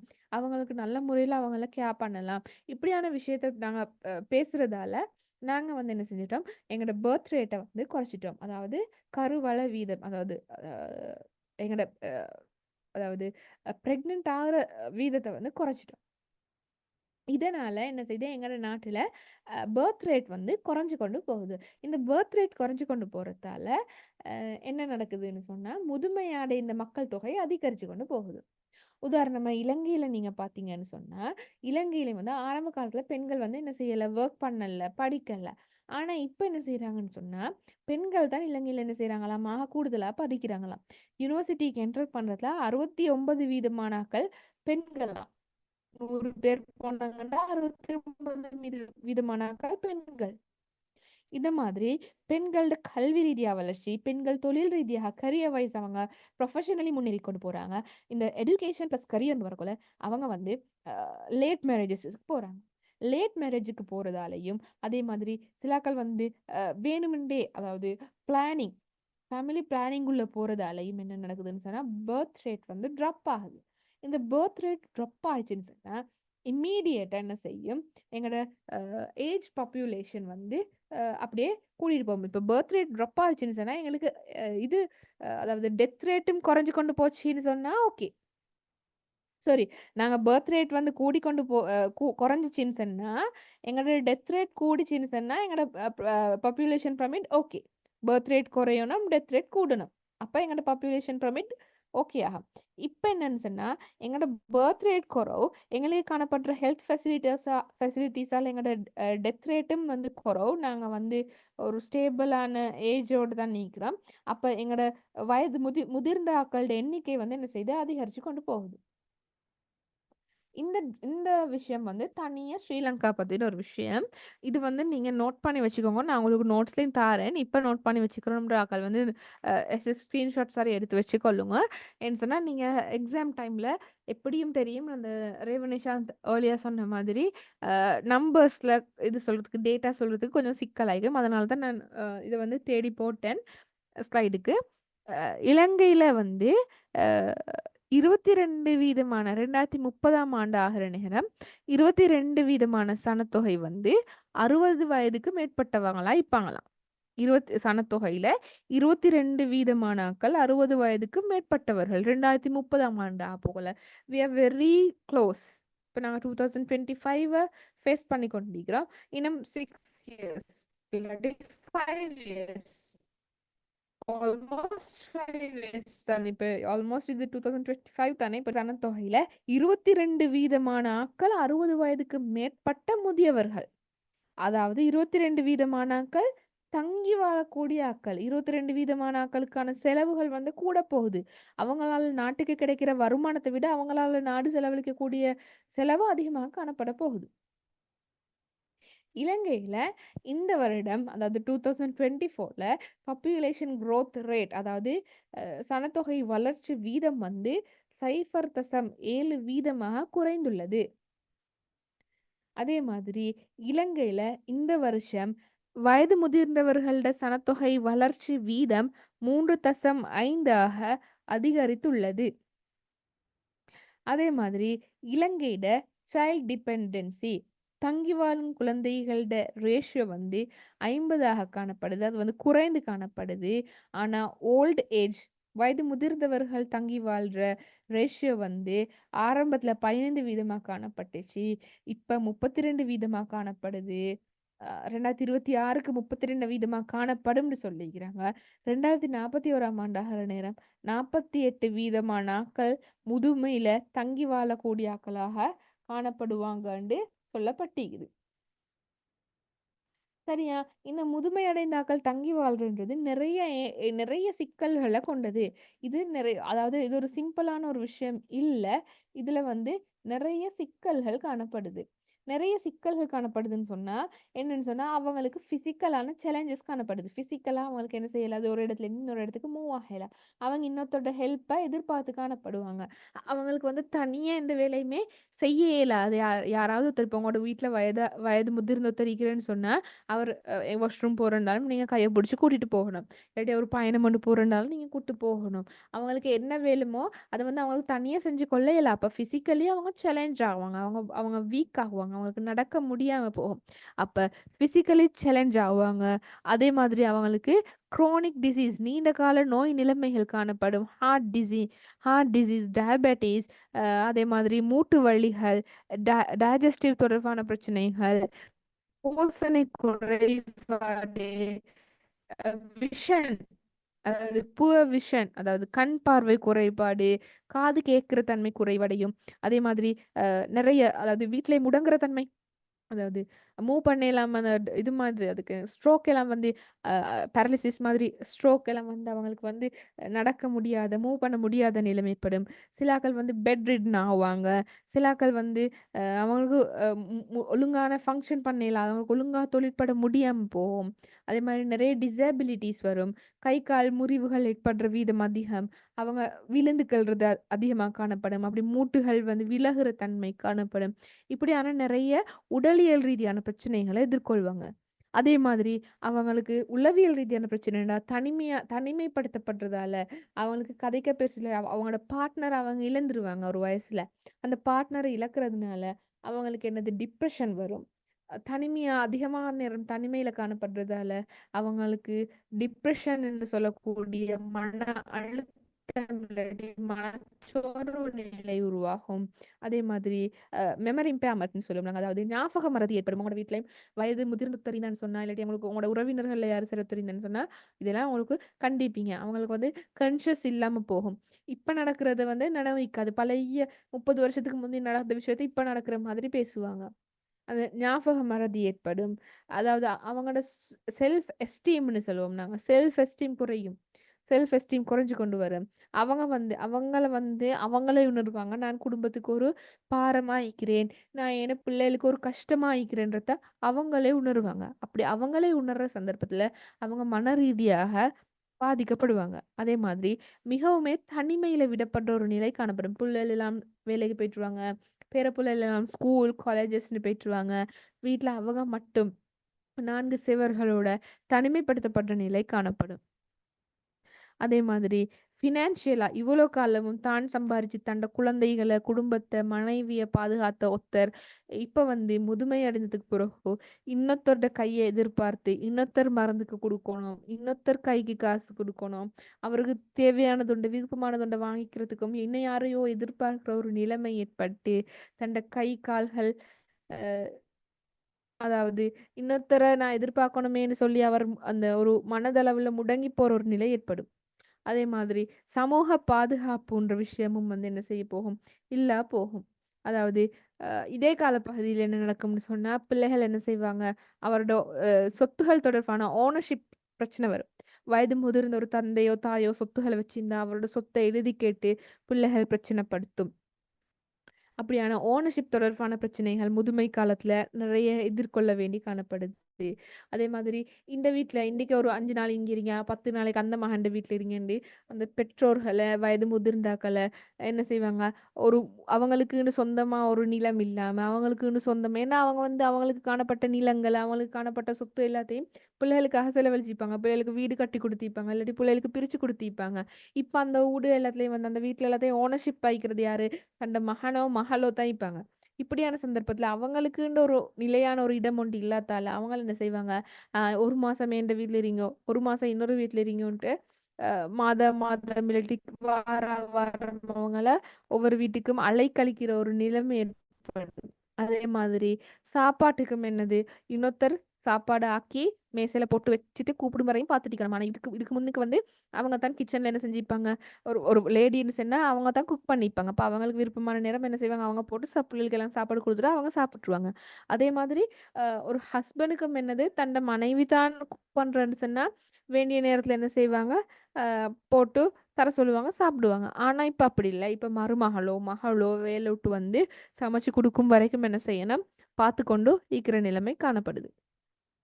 அதே மாதிரி இந்த அவங்க வந்து எக்ஸ்ப்ளாய்ட் பண்ணப்படுறாங்க. தன்ட சொந்த குழந்தைகளால முதியோர் இல்லங்கள்ல கைவிடப்படுற நிலை, தன்ட சொந்த குழந்தைகளால அவங்களோட பணம், சொத்துகள் எல்லாத்தையும் புடுங்கிட்டு வெளியில அனுப்புற நிலைமை எல்லாம் காணப்படுது. தன்ட பேரண்ட்ஸ்ட்ட உள்ள எல்லாத்தையும் வந்து எல்லாத்தையும் எடுத்துட்டு எனக்கும் வேணும், உனக்கும் வேணும்னு சொல்லி சகோதரங்கள் எல்லாம் சேர்ந்து தாயையும் தந்தையும் கொண்டு போயிட்டு முதியோர் இல்லத்துல சேர்க்கிற நிலை. இப்படியான நிறைய சிக்கல்கள இந்த வயது முதிர்ந்த காலத்துல எதிர்கொள்ள வேண்டி ஏற்படுது. ஆரம்ப காலத்துல இப்ப இப்ப இந்த விஷயம் எல்லாம் இதெல்லாம் சேலஞ்சஸா காணப்படுற அதே நேரம், இப்ப நாங்க பார்ப்போம் இம்பேக்ட்ஸ் என்ன மாதிரியான அ இம்பேக்ட்ஸ் வருதுன்னு பார்ப்போம். அதாவது அ சோ சோசியோலாஜிக்கல் இம்பேக்ட்ஸ் ஆஃப் ஏஜிங் வ மு முது மு முதுமை அடைறதால, இப்ப நான் சொன்ன ஒவ்வொரு விஷயத்தையும் வந்து நாங்க பிரிச்சு பிரிச்சு பார்க்க போறோம். Economical impacts, social impacts, psychological இம்பேக்ட்ஸ்ன்னு பார்க்க போறோம். அதாவது இந்த ஏஜிங் பாப்புலேஷன் இது வந்து நான் நான் ஏர்லியா சொன்னது வந்து இந்த முதுமை அடையறதால அந்த முதியவர்கள் எதிர்நோக்குற பிரச்சனை. இப்ப இந்த முதுமை அடையறதால ஒரு சமூகமா ஒரு சோசியோலாஜிக்கல் பாயிண்ட் ஆஃப் வியூல சமூகம் எதிர்கொள்ற பிரச்சனைகளை பத்தி பார்க்க போறோம். எக்கனாமிக்கல் சேலஞ்சஸ் அதாவது முதுமை அடைகிற மக்கள் தொகை அதிகரிக்கிற நேரம் நாடு வந்து பொருளாதார ரீதியாக சில சவால்களை, சில தாக்கங்களை அனுபவிக்க வேண்டி ஏற்படுது. இது என்னன்னு சொன்னா, முதலாவது லேபர் ஃபோர்ஸ் நாட்டுல வேலை செய்யக்கூடிய தொழிலாளர்களோட எண்ணிக்கை குறைந்து கொண்டு போகுது. ஒர்க்கிங் ஏஜ் பாப்புலேஷன் ஷ்ரிங்க்ஸ் அதாவது ஒர்க் பண்ணக்கூடிய ஆக்களோட தொகை குறைவடைஞ்சு கொண்டு போகுது. அதாவது ஒர்க் ஃபோர்ஸ் இல்லா போகுது, லேபர் ஃபோர்ஸ் இல்லா போகுது. 60 வயதுக்கு மேல உண்மையா யாராலையும் என்ன செய்யல அது ஒர்க் பண்ண இயலா. அவங்களோட உடல் தளர்வடைந்துரும். அவங்க சைக்காலஜிக்கலி, பிசிக்கலியோ ஒரு ஒர்க் பண்றதுக்குரிய ஒரு ஒரு நல்ல நிலையில இருக்க மாட்டாங்க. நான் தான் சொல்லுவேன் 55 ஓகே. 55க்கு பிறகு யாருக்கும் வந்து இடிக்கிறல்ல. 60 வரைக்கும் பல்ல கடிச்சிட்டு தான் ஒர்க் பண்ணுவாங்க. கஷ்டப்பட்டு தான் ஒர்க் பண்ணுவாங்க. ஆனா 55ஓட அவங்களோட ரிட்டயர்மெண்ட் ஏஜ் ஓகே.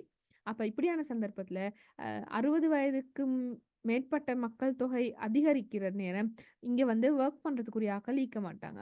இதனால ப்ரொடக்டிவிட்டி குறையும். எங்களோட உற்பத்தி திறன் குறையும். லேபர் ஷார்டேஜ் ஏற்படும். அதாவது ஊழியர்களுக்கான பற்றாக்குறை ஏற்படும். அதே மாதிரி அரசாங்கமும் என்னது பென்ஷனுக்காகவும், ஹெல்த் கேருக்காகவும் அதிகளவான காசு செலவழிக்க வேண்டிய நிலை ஏற்படும். அதாவது 60 வயதுக்கு மேற்பட்ட எல்லாருக்கும் நாங்க என்ன செய்வோம்? பென்ஷன் குடுக்குறோம். அப்படி இல்லன்னு சொன்னா, கவர்ன்மெண்ட் செக்டர்ல வேலை செய்யாத ஆட்களுக்கும் நீங்க கேள்விப்பட்டிருப்பீங்க. பின் படின்னு சொல்லுவாங்க. சிங்களத்துல பின் படின்னு சொல்லி 60 வயதுக்கு மேற்பட்ட எல்லாருக்கும் மாதா மாதம் ரூ. 2000 காசு என்னமோ குடுப்பாங்க.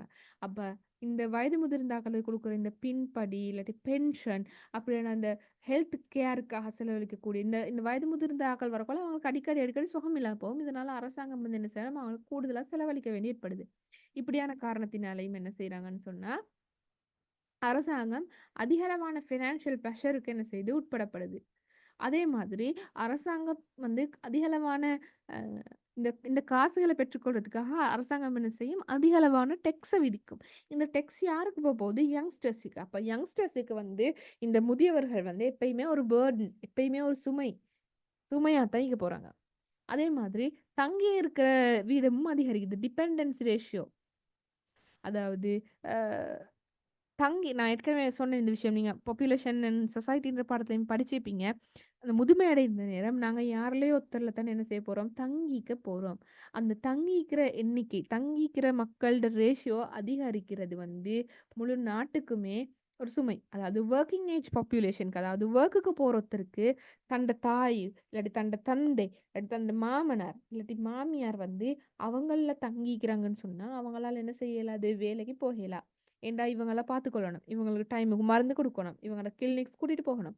இப்படி எல்லாம் வந்து அந்த வொர்க்கிங் ஏஜ் பீப்பிள் பார்க்கறதால, அந்த வொர்க்கிங் ஏஜ் பீப்பிளுக்கும் இவங்க வந்து ஒரு சுமையாகிருவாங்க. டைம் என்னன்னு சொல்லலுமா? இந்த இது லேப்டாப்ல டைம் வந்து 7:32ல அப்படியே இருக்குது. 8:30 8:30யா?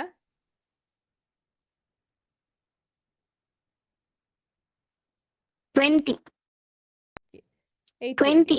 20 ஓகே. 8:20 okay, okay. அப்ப எனக்கு இன்னும் கொஞ்சம் கவர் பண்ணிக்குது. அதான் நான் யோசிச்சேன். 8:20 ஓகே, வி கேன் கவர்.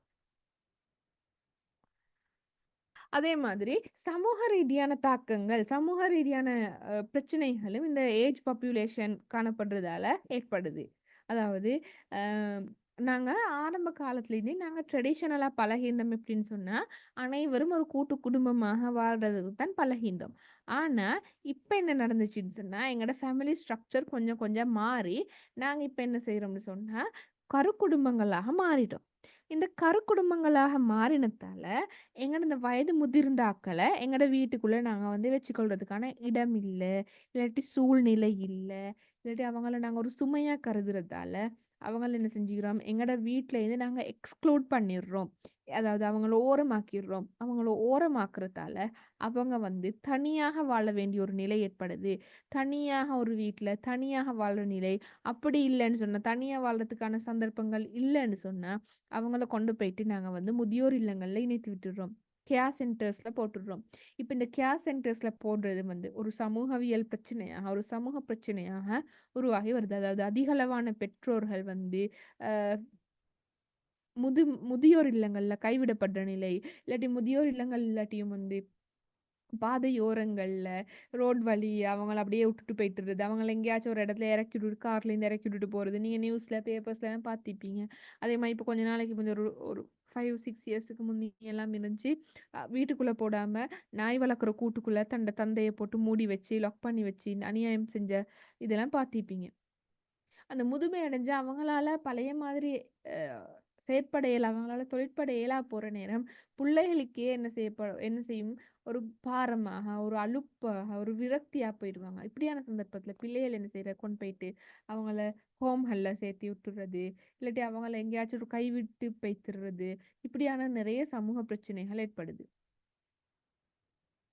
அதே மாதிரி இந்த ஏஜ் பாப்புலேஷன் அதிகரிக்க இவங்க வந்து யங் ஜெனரேஷனோட முரண்பட்டு கொள்ற ஒரு ஒரு சிச்சுவேஷன் காணப்படுது. அதாவது நீங்க வீட்டுகள்லயும் உங்களோட ஏஜ் பாப்புலேஷன் சரின்னீங்கன்னு சொன்னா, உங்களுக்கு தெரியும் அவங்க வந்து யங் ஜெனரேஷன்ஸோட எப்பயுமே சின்ன பிள்ளை மாரி சண்டை பிடிச்சுட்டே தான் இருப்பாங்க. அவங்க 2 பேரையும் கண்ட்ரோல் பண்றதே ஒரு பெரிய டென்ஷனா காணப்படும். அவங்களுக்கு இந்த பிள்ளைகள் செய்றது ஒரு வித்தியாசமா காணப்படுறதால, அவங்க இந்த நேரம் இந்த யங் ஜெனரேஷன்ஸோட முரண்பட்டுக் கொள்றோம். ஏன் அப்படி செய்றீங்க? அந்த காலத்துல நாங்க இப்படி செய்யல. இது செய்யப்படாது, அது செய்யப்படாதுன்னு கூடுதலான ரெஸ்ட்ரிக்ஷன்ஸ் பண்ணுவாங்க. ஆனா, இந்த யங்கர் ஜெனரேஷன் வந்து அப்படி ரெஸ்ட்ரிக்ஷன்ஸ் எதுவும் இல்லாம, ஃபீல் ஃப்ரீயா, மிச்சமே ஃபார்வர்டா வளர்ந்த ஒரு ஜெனரேஷன்.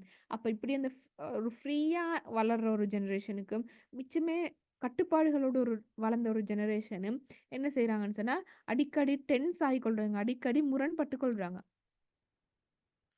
அதனாலயும் இந்த யங்கர் ஜெனரேஷன் வந்து இந்த முதியவர்கள ஒரு பர்டனா தான் பார்க்குறாங்க. ஒரு சுமையாக பார்க்குறாங்க. அதே மாதிரி இவங்களுக்காக கூடுதலா நாங்க செலவழிக்க வேண்டி இருக்குதேன்னு சொல்லி அந்த யங்கர் ஜெனரேஷன் வந்து இந்த ஏஜ் பாப்புலேஷன எப்பயுமே ஒரு சுமையாக, ஒரு கஷ்டமாக தான் பார்க்குறாங்க. அதே மாதிரி இன்னொரு விஷயம் தான் சோஷியல் ஐசோலேஷன். சோஷியல் ஐசோலேஷன்னு சொல்றது என்னன்னு சொன்னா, அது சமூக தனிமைப்படுத்தலுக்கு உள்ளாகுது. சமூக ரீதியாக இவங்களுக்கு கதைச்சு கொள்றதுக்கு இவங்களோட சோஷியல் நெட்வொர்க் இல்லாம, அவங்களோட ஃப்ரெண்ட்ஸ் இல்லாம, அவங்களோட பார்ட்னர்ஸ் இல்லாம என்ன செய்றது? தனிமைப்படுத்தப்படுறது. இவங்களுக்கு தனியான வீடுகள்ல, இல்லாட்டி முதியோர் இல்லங்கள்ல தனிமையாக விடப்படுறதால, இவங்க வந்து ஐசோலேட் பண்ணப்படுறாங்க. இது வந்து அப்ப கதை முடியுது. இதனால வந்து இவங்களுக்கு மென்டலியும் ஒரு டிஸ்டர்பன்ஸ் ஏற்படுது. மென்டலியும் என்ன செய்றாங்க, அவங்க டிஸ்டர்ப் ஆன ஒரு நிலைக்கு தள்ளப்படுறாங்க. ஒரு மனிதன வந்து இவ்வளோ காலமும் குடும்பமா, கூட்டமா, சந்தோஷமா தன்ட ஃப்ரெண்ட்ஸோட பேசிண்டு, இல்லாட்டி தன்ட கணவனோட, இல்லாட்டி தன்ட மனைவியோட கதைச்சு, சிரிச்சு சந்தோஷமா வாழ்ந்த ஒரு ஆள், திடீர்னு தனிமைப்படுத்தப்பட்டு, தன்ட கணவனை இழந்து, இல்லாட்டி தன்ட மனைவி இழந்து, தன்னோட இருந்த ஃப்ரெண்ட்ஸ, தன் வேலை செஞ்ச இடத்துல இருந்த கலீக்ஸ எல்லாரையும் விட்டு தனிமைப்படுத்தப்பட்டு, தன்ட குழந்தைகளும் இல்லாம, பேரக்குழந்தைகளும் இல்லாம, ஒரு தனியான ஒரு இடத்துல இருக்கிற நேரம், அது அவங்களுக்கு வந்து ஒரு மிக கடினமான ஒரு சூழ்நிலையை உருவாக்குது. அதே மாதிரி அந்த அந்த சிச்சுவேஷன் என்ன செய்யுது, அவங்கள மென்டலி அவங்கள நிறையவே அ டிஸ்டர்ப் பண்ணுது. அதே மாதிரி அ என்னன்னு சொன்னா, கல்ச்சராவும், சைக்காலஜிக்கலா அ என்ன மாதிரியான எஃபெக்ட்ஸ் அதாவது என்ன மாதிரியான இம்பேக்ட்ஸ் காணப்படுதுன்னு பார்ப்போம்.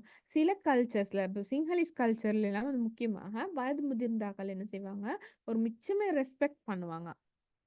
நான் நினைக்கிறேன் மோர் தென் முஸ்லிம்ஸுக்கு தான் அது கட்டாயம் செய்ய வேண்டிய ஒரு இது ஒரு சுன்னா, ஒரு இபாதா. ஆனா, முஸ்லிம் செய்றத விட இந்த சிங்களீஸ் வந்து வயது முதிர்ந்தாக்கள கேர் பண்றது மிச்சமே கேர் பண்ணுவாங்க. சரி கவனமா அத்தம்மா அப்படின்னு சொல்லி சீயான்னு சொல்லி மிச்சமே கவனிச்சு, மிச்சமே கேர் பண்ணுவாங்க. அதே மாரி அவங்களோட வேர்ட்ஸுக்கு நெறைய ரெஸ்பெக்ட் குடுப்பாங்க. ஆனா, இந்த வயது முதிர்ந்த ஆக்கள் நான் ஏற்கனவே சொன்னேன். இந்த யங்கர் ஜெனரேஷனோட இவங்களே கான்ஃப்ளிக்ட் பண்ணி கொள்றதால, இது வந்து அவங்களுக்கு வந்து என்னது, அ ஒரு இந்த யூத்ஸ் வந்து என்ன செய்வாங்கன்னு சொன்னா, இவங்கள மதிக்காம விட்டுருவாங்க. அதாவது வயது முதிர்ந்தாக்கள மதிக்காம, இவங்களோட பேச்ச கேட்காம, இவங்களோட சொல்படி நடக்காம போறதால, அவங்க வந்து அவங்களோட யூத் சென்ட்ரிக் வேல்யூஸுக்கு மட்டுமே முக்கியத்துவம் குடுக்குறதால, அந்த இவ்வளோ நாளும் அவங்க பழகி இந்த கல்ச்சர் அதாவது அவங்க வாழ்ந்த காலத்துல, அதாவது அவங்க யங்கர் ஜெனரேஷனா இந்த நேரம் அவங்க முதியவர்கள ட்ரீட் பண்ண விதமும், இப்போ உள்ள யங்கர் ஜெனரேஷன் அவங்கள ட்ரீட் பண்ற விதமும் பெரிய டிஃபரெண்ட். பெரிய டிஃபரெண்ட். அப்ப இந்த பெரிய டிஃபரெண்ட் வந்து ஒரு கல்ச்சரல் ட்ராமாவா அவங்களுக்குள்ள மாறிது. அதே மாதிரி அ சைக்காலஜிக்கல் ரீதியாக நிறைய தாக்கங்களுக்கு, நிறைய மனவேதனைக்கு, மன வலிகளுக்கு உட்படுவாங்க. இப்படியான நிறைய பிரச்சனைகள வந்து சந்திக்கக்கூடியதாக காணப்படுது. இதுல ஏதாச்சும் உங்களுக்கு இன்க்ளூட் பண்ணணுமா? இப்படி ஏதாச்சும் அ இன்னைக்கு பேசலைன்னா, நான் கேட்கவும் இல்ல. அ என்ன சரி இந்த விஷயம் இப்படி தானே, இல்லாட்டி ஏதாச்சும் இன்க்ளூட் பண்ண இதா ரேவனிஷாந்த்? மிஸ் என்னன்னு சொன்னா, இப்ப இந்த குடும்பத்துல வந்து வயது முதிர்ந்தவங்களா இருக்கிற சமயத்துல வந்து ஓ! ஒரு நல்ல விஷயம் குடும்பத்துல நடக்கும்னு சொன்னா, ஒரு திருமணம் ஆயிப்போம். அதாவது மகளுக்கு திருமண வைபவம் நடக்க வேண்டாம், அவ பாட்டி அடிப்பாவும். அந்த டைம்ல வந்து ம். அவங்க எல்லாம் ஒதுக்கப்படுறாங்க. என்னன்னு சொன்னா, அவங்களால உண்மையில அந்த டைம்ல வந்து அவங்க ஆசையெல்லாம் கட்டாயம் முக்கியம். ஆனா இவங்கள வந்து ஒரு சுமையா தான் கருதுவாங்க. அப்படின்னு சொன்னா அவங்க கொண்டு போய் பலி நடத்தணும். அவங்கள முன்னிறுத்துற எல்லாம் கஷ்டம் என்றுட்டு ஒரு எண்ணப்பாட்டுல விட்டுருவாங்க. ஆனா அவங்களுக்கு அது மன உளைச்சலாகவே இருக்கும். ஏன்னா இது கிராமப்புறங்கள்ல கூடுதலா இப்படி ஒரு இதேப்பட்ட விஷயங்கள் தான். ஒரு ஆலய திருவிழான்னு சொன்னா எல்லாரும் குடும்பத்தோட வாங்க வீட்டு காவலுக்கு வெளியாக இருக்கும். அவங்க ஒரு வளர்க்குற நாய் தான் வீட்டுல இருப்பாங்க. வீட்டுல ஒரு முதியார் ஓ இருந்தா ஒரு பாட்டி இருந்தா அவங்க 2 பேரும் தான் இருக்காங்க. அவங்களுக்கு சில நேரம் அப்படி இதே நேரம் அவங்க தனியே சில நேரம் ஹஸ்பண்ட் இருக்க மாட்டாங்க. அப்ப அவங்க தனிமையில இருக்கிற நேரம் அவங்களுக்கு மன உளைச்சல் வரும். அடுத்து வந்து கூடுதலா பீதிகள் அதுகள் எல்லாம் வந்து ஜாசகம் எடுக்கிற அளவுக்கு கூட வந்து சில இடங்கள்ல வந்து நடக்கிற விஷயம். அடுத்து நீங்க சொன்ன மாதிரிதான் வால்டர் ஹோம்ஸ்ல அதுகள் எல்லாம் சில நேரம் அப்படியான இடங்களுக்கெல்லாம் நான் விசிட் பண்ணிக்கோம். விசிட் பண்ற இடங்கள்ல சில நேரம் அழுவாங்க. ஓ வீட்டுக்காரங்க அழுவாங்க. இப்ப அந்த பிறந்த நாள் அதுகளுக்கு நாங்க போய் இதுகளுக்கு வந்து எதுவும் உணவு தானங்கள் செய்யக்கூட வந்து அப்படி செய்யக்கூட வந்து வீட்டுக்காரங்க உண்மையில அழுவாங்க. அந்த பிள்ளைகளை பார்த்துட்டு என்ன சொன்னா எங்களுக்கு இப்படி பிள்ளைகள் இருக்கு. பேர பிள்ளைகள் இப்படியான எங்களை எல்லாம் தனிமைப்படுத்திட்டாங்க. ஆனா இப்ப கேட்டா லண்டன்ல இருக்காங்க. மகளங்கண்ட லண்டன்ல இருக்கு. அப்ப ஏன் இப்படி இருக்கீங்கன்னு சொன்னா இங்க பார்க்க திறமையில இங்க எல்லாரும் போயிட்டாங்க. எங்களை கொண்டு இங்க போயிட்டு அது சில ம். ஆட்கள் வந்து பெருமையா சொல்லுவாங்க மகன் லண்டன்ல இருக்கேன் ஆனா அவங்க அது இங்க பார்த்தா தாய் எல்லாம் ஓடுற ஹோம்லாம் இருக்குங்க அப்படி ஒரு நிலைமையில இருக்கு ம். ஓ எனக்கும் ஒரு பர்சனல் எக்ஸ்பீரியன்ஸ் வந்துக்குது என்னன்னு சொன்னா நான் இப்போ ஒரு 2 இயர்ஸ் 3 இயர்ஸுக்கு முன்னுக்கு ஒரு ஓல்டு ஹோம் அப்படி பொதுவாக சில இது ஒரு கேண்டி டவுனில் உள்ள ஒரு ஹோமுக்கு விசிட் பண்ணினேன்.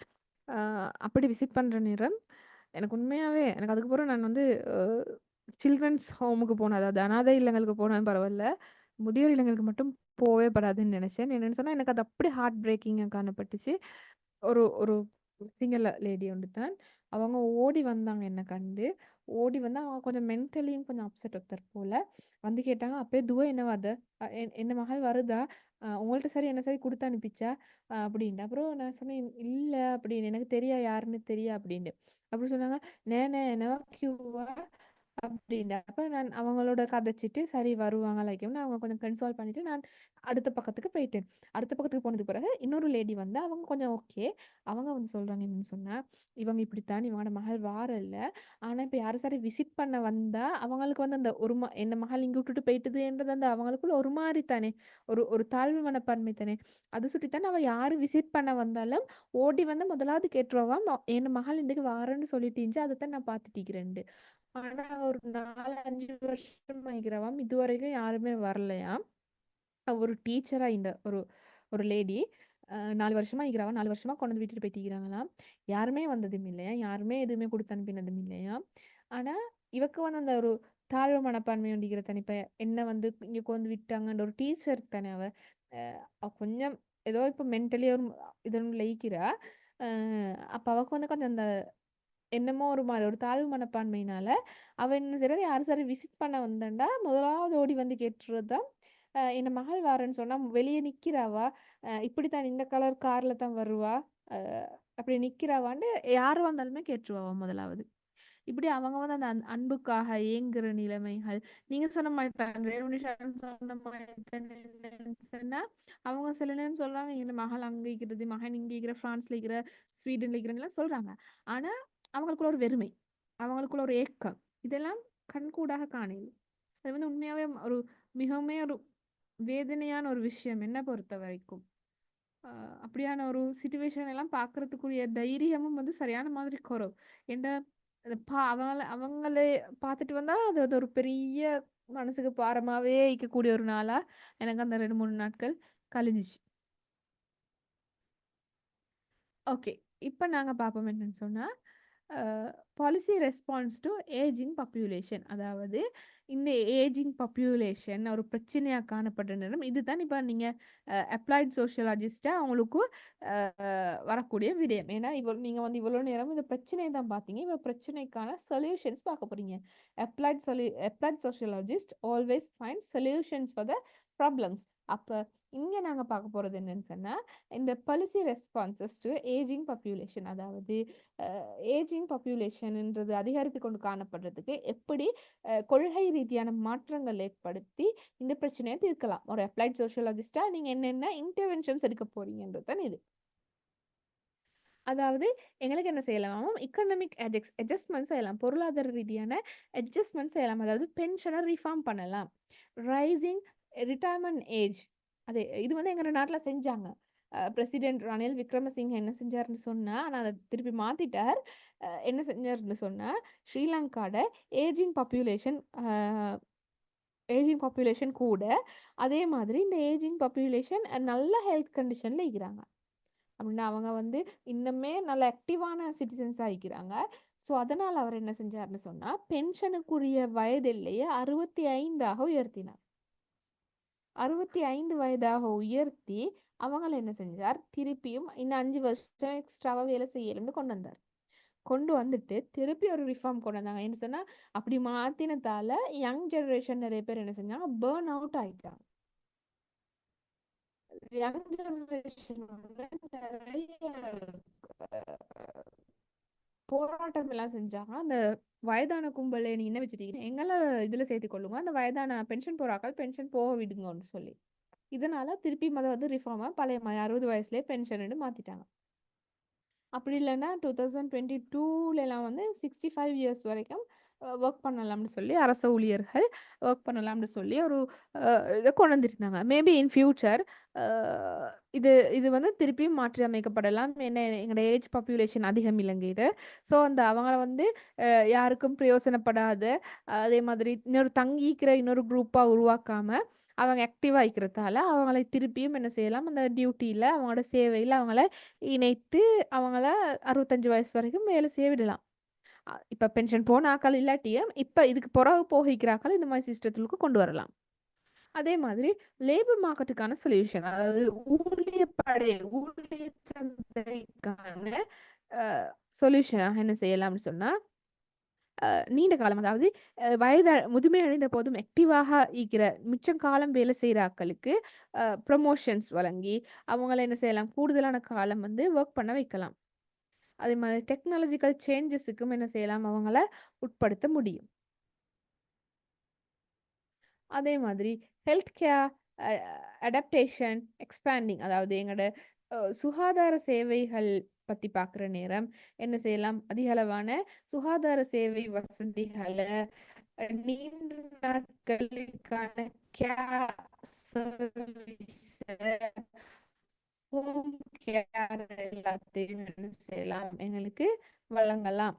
அதே மாதிரி ஏஜிங் ஹெல்த்தி ஏஜிங் கொண்டு வந்து எங்களுக்கான ஆரோக்கியத்தை, எங்களோட லைஃப் ஸ்டைல்ஸை மாற்றி அமைத்து அவங்கள முதுமை அடைந்த போதும் ஆக்டிவாக இருக்கக்கூடிய ஆக்களாக, முதுமை அடைந்தாலும் ஆக்டிவாக தன்னோட வேலைகளை செய்யக்கூடிய ஆக்களாக, இன்னொருத்தர்களை தங்கிக்காம நல்ல ஒரு லைஃப் ஸ்டைலோட ஆக்டிவாக இருக்கக்கூடிய ஒரு ஆக்களாக மாற்ற இயலும்னு சொல்றாங்க. அதே மாதிரி டெக்னாலஜிக்கல் சொல்யூஷன்ஸை கொண்டு வந்து எங்களுக்கு என்ன செய்யலாம், முதுமையான ஆட்களுக்கு ஹெல்ப் பண்ணலாம். முதுமையடைந்த சனத்தொகைக்கு மனிதர்கள் மட்டும்தான் ஹெல்ப் பண்ண முடியலையே, எங்களுக்கான டெக்னாலஜிக்கல் சப்போர்ட்ஸை வந்து எங்களுக்கு கொண்டு வர இயலும். அதாவது டெலிமெடிசின் உங்களுக்கு தெரியும், ஓவர் த ஃபோன் இல்லாட்டி டிஜிட்டல் பிளாட்ஃபார்மில் எங்களுக்கு வந்து அவங்கள ட்ரீட் பண்ணுறது, அவங்கள டாக்டர்கிட்ட கூட்டிகிட்டு வந்து இல்லாமல் டெலிமெடிசின் ஜூமில் ஸ்கைப்பில் டாக்டர் கன்சல்டேஷன்ஸ் பண்ணலாம். அதே மாதிரி அவங்கள கேர் பண்ணுறதுக்காக ரொபோட்டிக்ஸ், இது ஜப்பான்ல எல்லாம் வயது முதிர்ந்த ஆட்களை கேர் பண்றதுக்காக ரோபோ, சரியா, அந்த ரோபோ தான் அவங்க என்ன செய்யும், அவங்களுக்கு தேவையான உணவு சமைச்சு கொடுக்கும், அவங்களுக்கு தேவையான விடயங்களை கவனிச்சு கொள்றதுக்காக ரோபோகள் இருக்குது. அதே மாதிரி டிஜிட்டல் ஹெல்த் சொல்யூஷன், இந்த மாதிரியான டிஜிட்டல் டெக்னாலஜிக்கல் சப்போர்ட்கள் மூலமாக எங்களுக்கு என்ன செய்யலாம், இந்த முதுமையடைந்த மக்கள் தொகையை கேர் பண்ணி கொள்ளலாம். அதே மாதிரி சோஷியல் சப்போர்ட் சிஸ்டம்,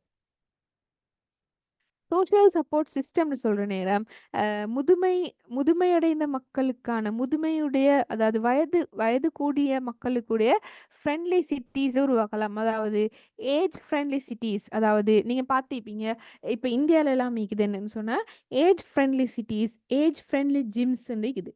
அதாவது இந்த வயது முதிர்ந்த ஆட்கள் போயிட்டு அவங்களோட ஈவினிங்கை கழிச்சு கொள்றதுக்கு மாதிரியான பூங்காக்கள், அவங்க வாக்கிங் போறதுக்கு மாதிரியான வாக்கிங் ட்ராக்ஸ், அவங்க எக்ஸசைஸ் செய்யக்கூடிய மாதிரியான ஓப்பன் ஜிம்கள் உருவாக்கி கொடுக்குறது, அவங்களுக்கான பப்ளிக் டிரான்ஸ்போர்ட்கள், அதே மாதிரி அவங்களுக்கான ஸ்பேசஸ், முக்கியமாக அவங்களுக்கான இடவசதி ஏற்படுத்தி கொடுக்குறது.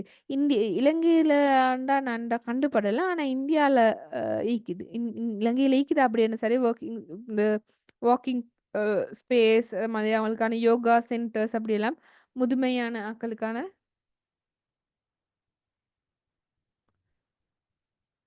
ரேவனிஷாந்த் அப்படி என்ன சரி கேள்விப்பட்டிருக்கிறீங்களா இலங்கையில இருக்குதுன்னு? அப்படி அறியல மிஸ். ஆனா இல்லை. இந்தியாவில் இருக்கு. ஓ இந்தியாவில் இந்தியால இருக்குது, இந்தியால இருக்குது, இலங்கையில இல்ல.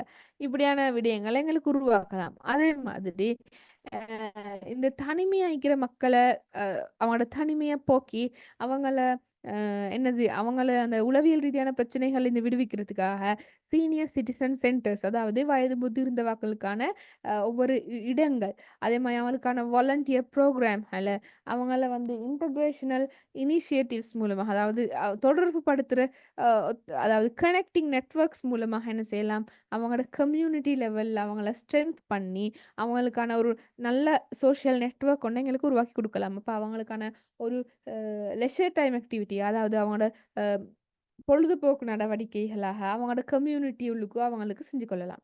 அதே மாதிரி எங்களுக்கு லேபர் ஷார்ட்டேஜ் வந்து ஏற்படும்னு சொன்னா, அதாவது எங்களோட தொழில் பிரச்சனை, தொழிலுக்கான ஊழியப்படை போதாம போகும்னு சொன்னா, அதை எங்களுக்கு என்ன செய்யலாம், இமிக்ரேஷன் மூலமாக, இமிக்ரேஷன் பாலிசிஸ் மூலமாக எங்களுக்கு தேவையான ஊழியப்படையை எடுத்துக்கொள்ளலாம். இது வந்து என்னன்னு சொன்னா, இப்ப நாங்க மேலே குறிப்பிட்ட பிரச்சனைகளுக்கான தீர்வுகளாக தான் நான் இந்த விடயங்களை உங்களுக்கு சொன்னேன்.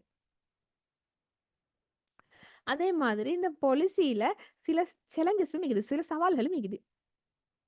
இந்த ரிட்டையர்மெண்ட் ஏஜை மாற்றி அமைக்கிறது, ஹெல்த் கேர் கொடுக்கறது, அவங்களுக்கு தேவையான உட்கட்டமைப்பு வசதிகளை ஏற்படுத்தி கொடுக்கறதுல நாங்கள் ஈக்கிற எக்ஸிஸ்டிங் பாலிசிஸை அதில் உள்ள பிரச்சனைகளை சேஞ்ச் பண்ணுற போகிற நேரம் சில அஹ், சிக்கல்கள் ஏற்படுது. அதாவது இதில் வந்து பேலன்ஸ் பண்ண முடியாத தன்மை காணப்படுது. எக்ஸ்கியூஸ் மீ அகெயின், ஒரு 2-3 மினிட்ஸ் எனக்கு தாங்க.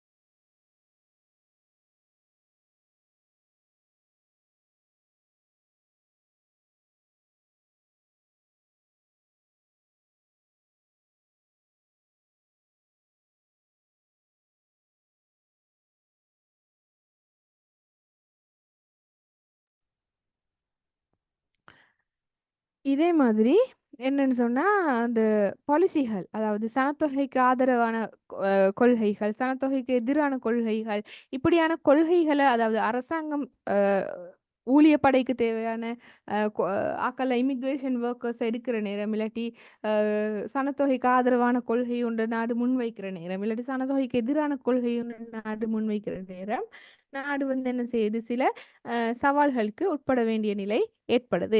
இங்கே வந்து நான் உங்களுக்கு சில உதாரணங்கள் தந்திக்கிறேன். என்னன்னு சொன்னா, இது உங்களுக்கு எக்ஸாமுக்கு யூஸ் ஆகும்னு தந்தேன். ஜப்பான், ஜெர்மனி அண்ட் ஸ்வீடன், இந்த 3 நாடுகள்லையும் சனத்தொகை பற்றின சில விவரங்கள், அதாவது ஏஜிங் பாப்புலேஷனோட அவங்க என்ன மாதிரி ஹேண்டில் பண்றாங்கன்னு தொடர்பான ஒரு உதாரணம் தந்திக்கிறேன். ஏன்னா நிறைய பேர் வந்து எக்ஸாம் பேப்பர்ஸ்ல உதாரணம் போட தெரியாம தான் தடமாறி மார்க்ஸ்களை இழக்கிறது. ஸோ அதனால நான் ஒரு 3 உதாரணம் அவங்களுக்கு வந்து இன்க்ளூட் பண்ணினேன்.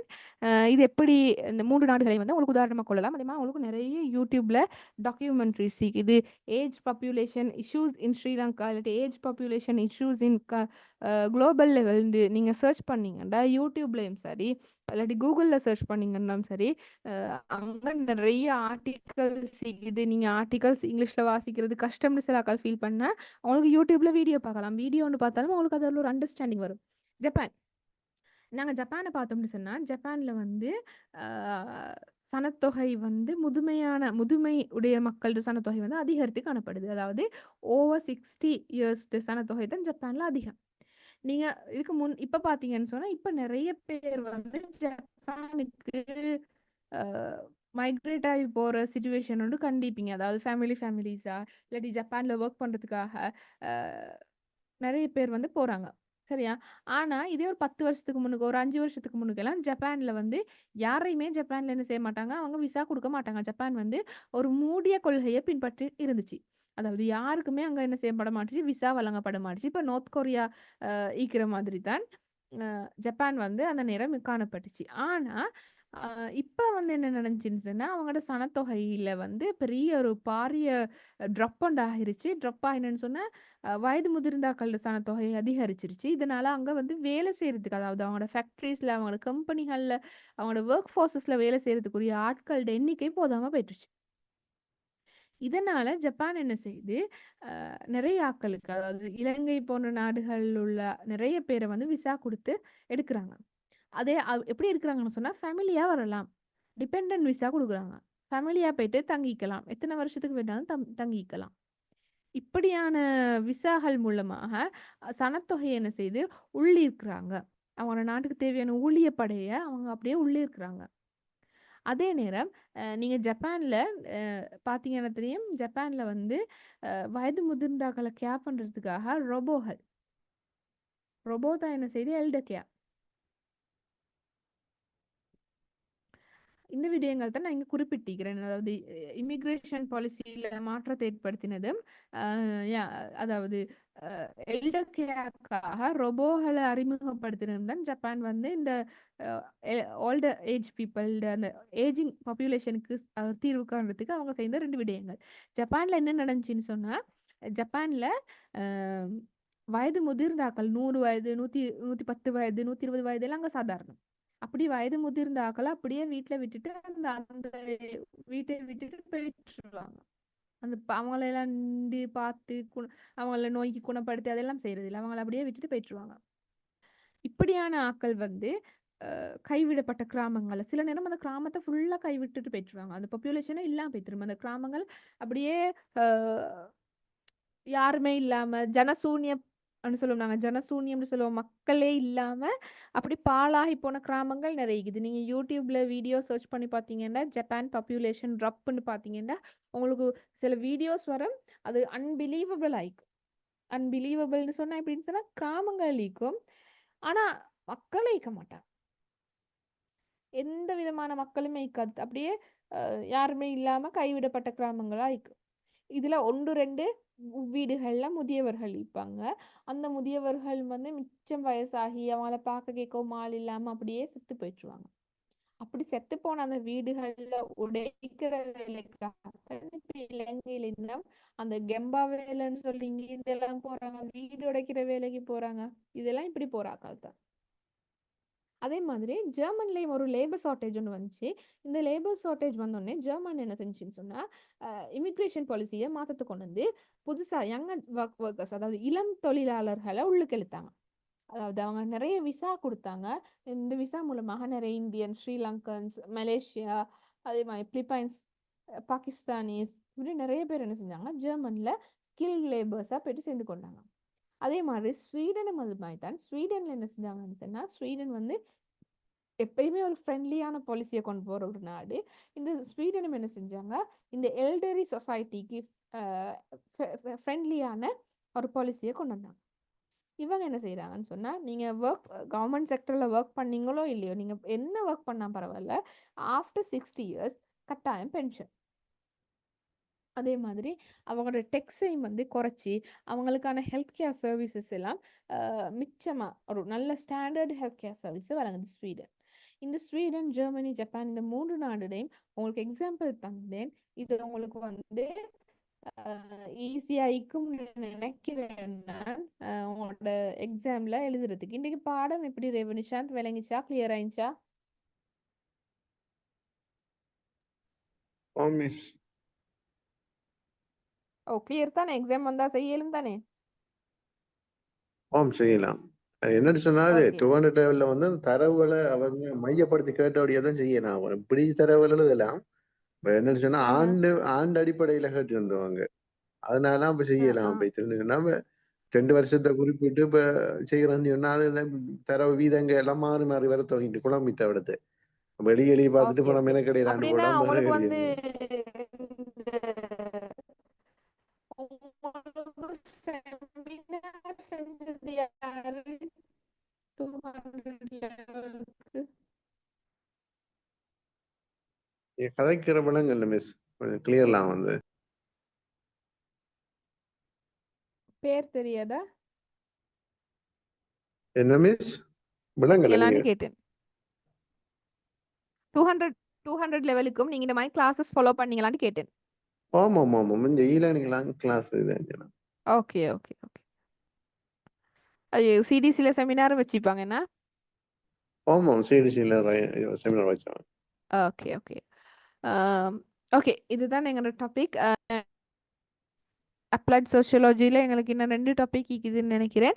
அதோட எங்களோட அப்ளைட் சோஷியாலஜி கிளாஸ் நிறைவு பெறும். ஐ ஹோப் இந்த லெசன் உங்களுக்கு நல்லா விளங்கிக்கும். So class okay miss.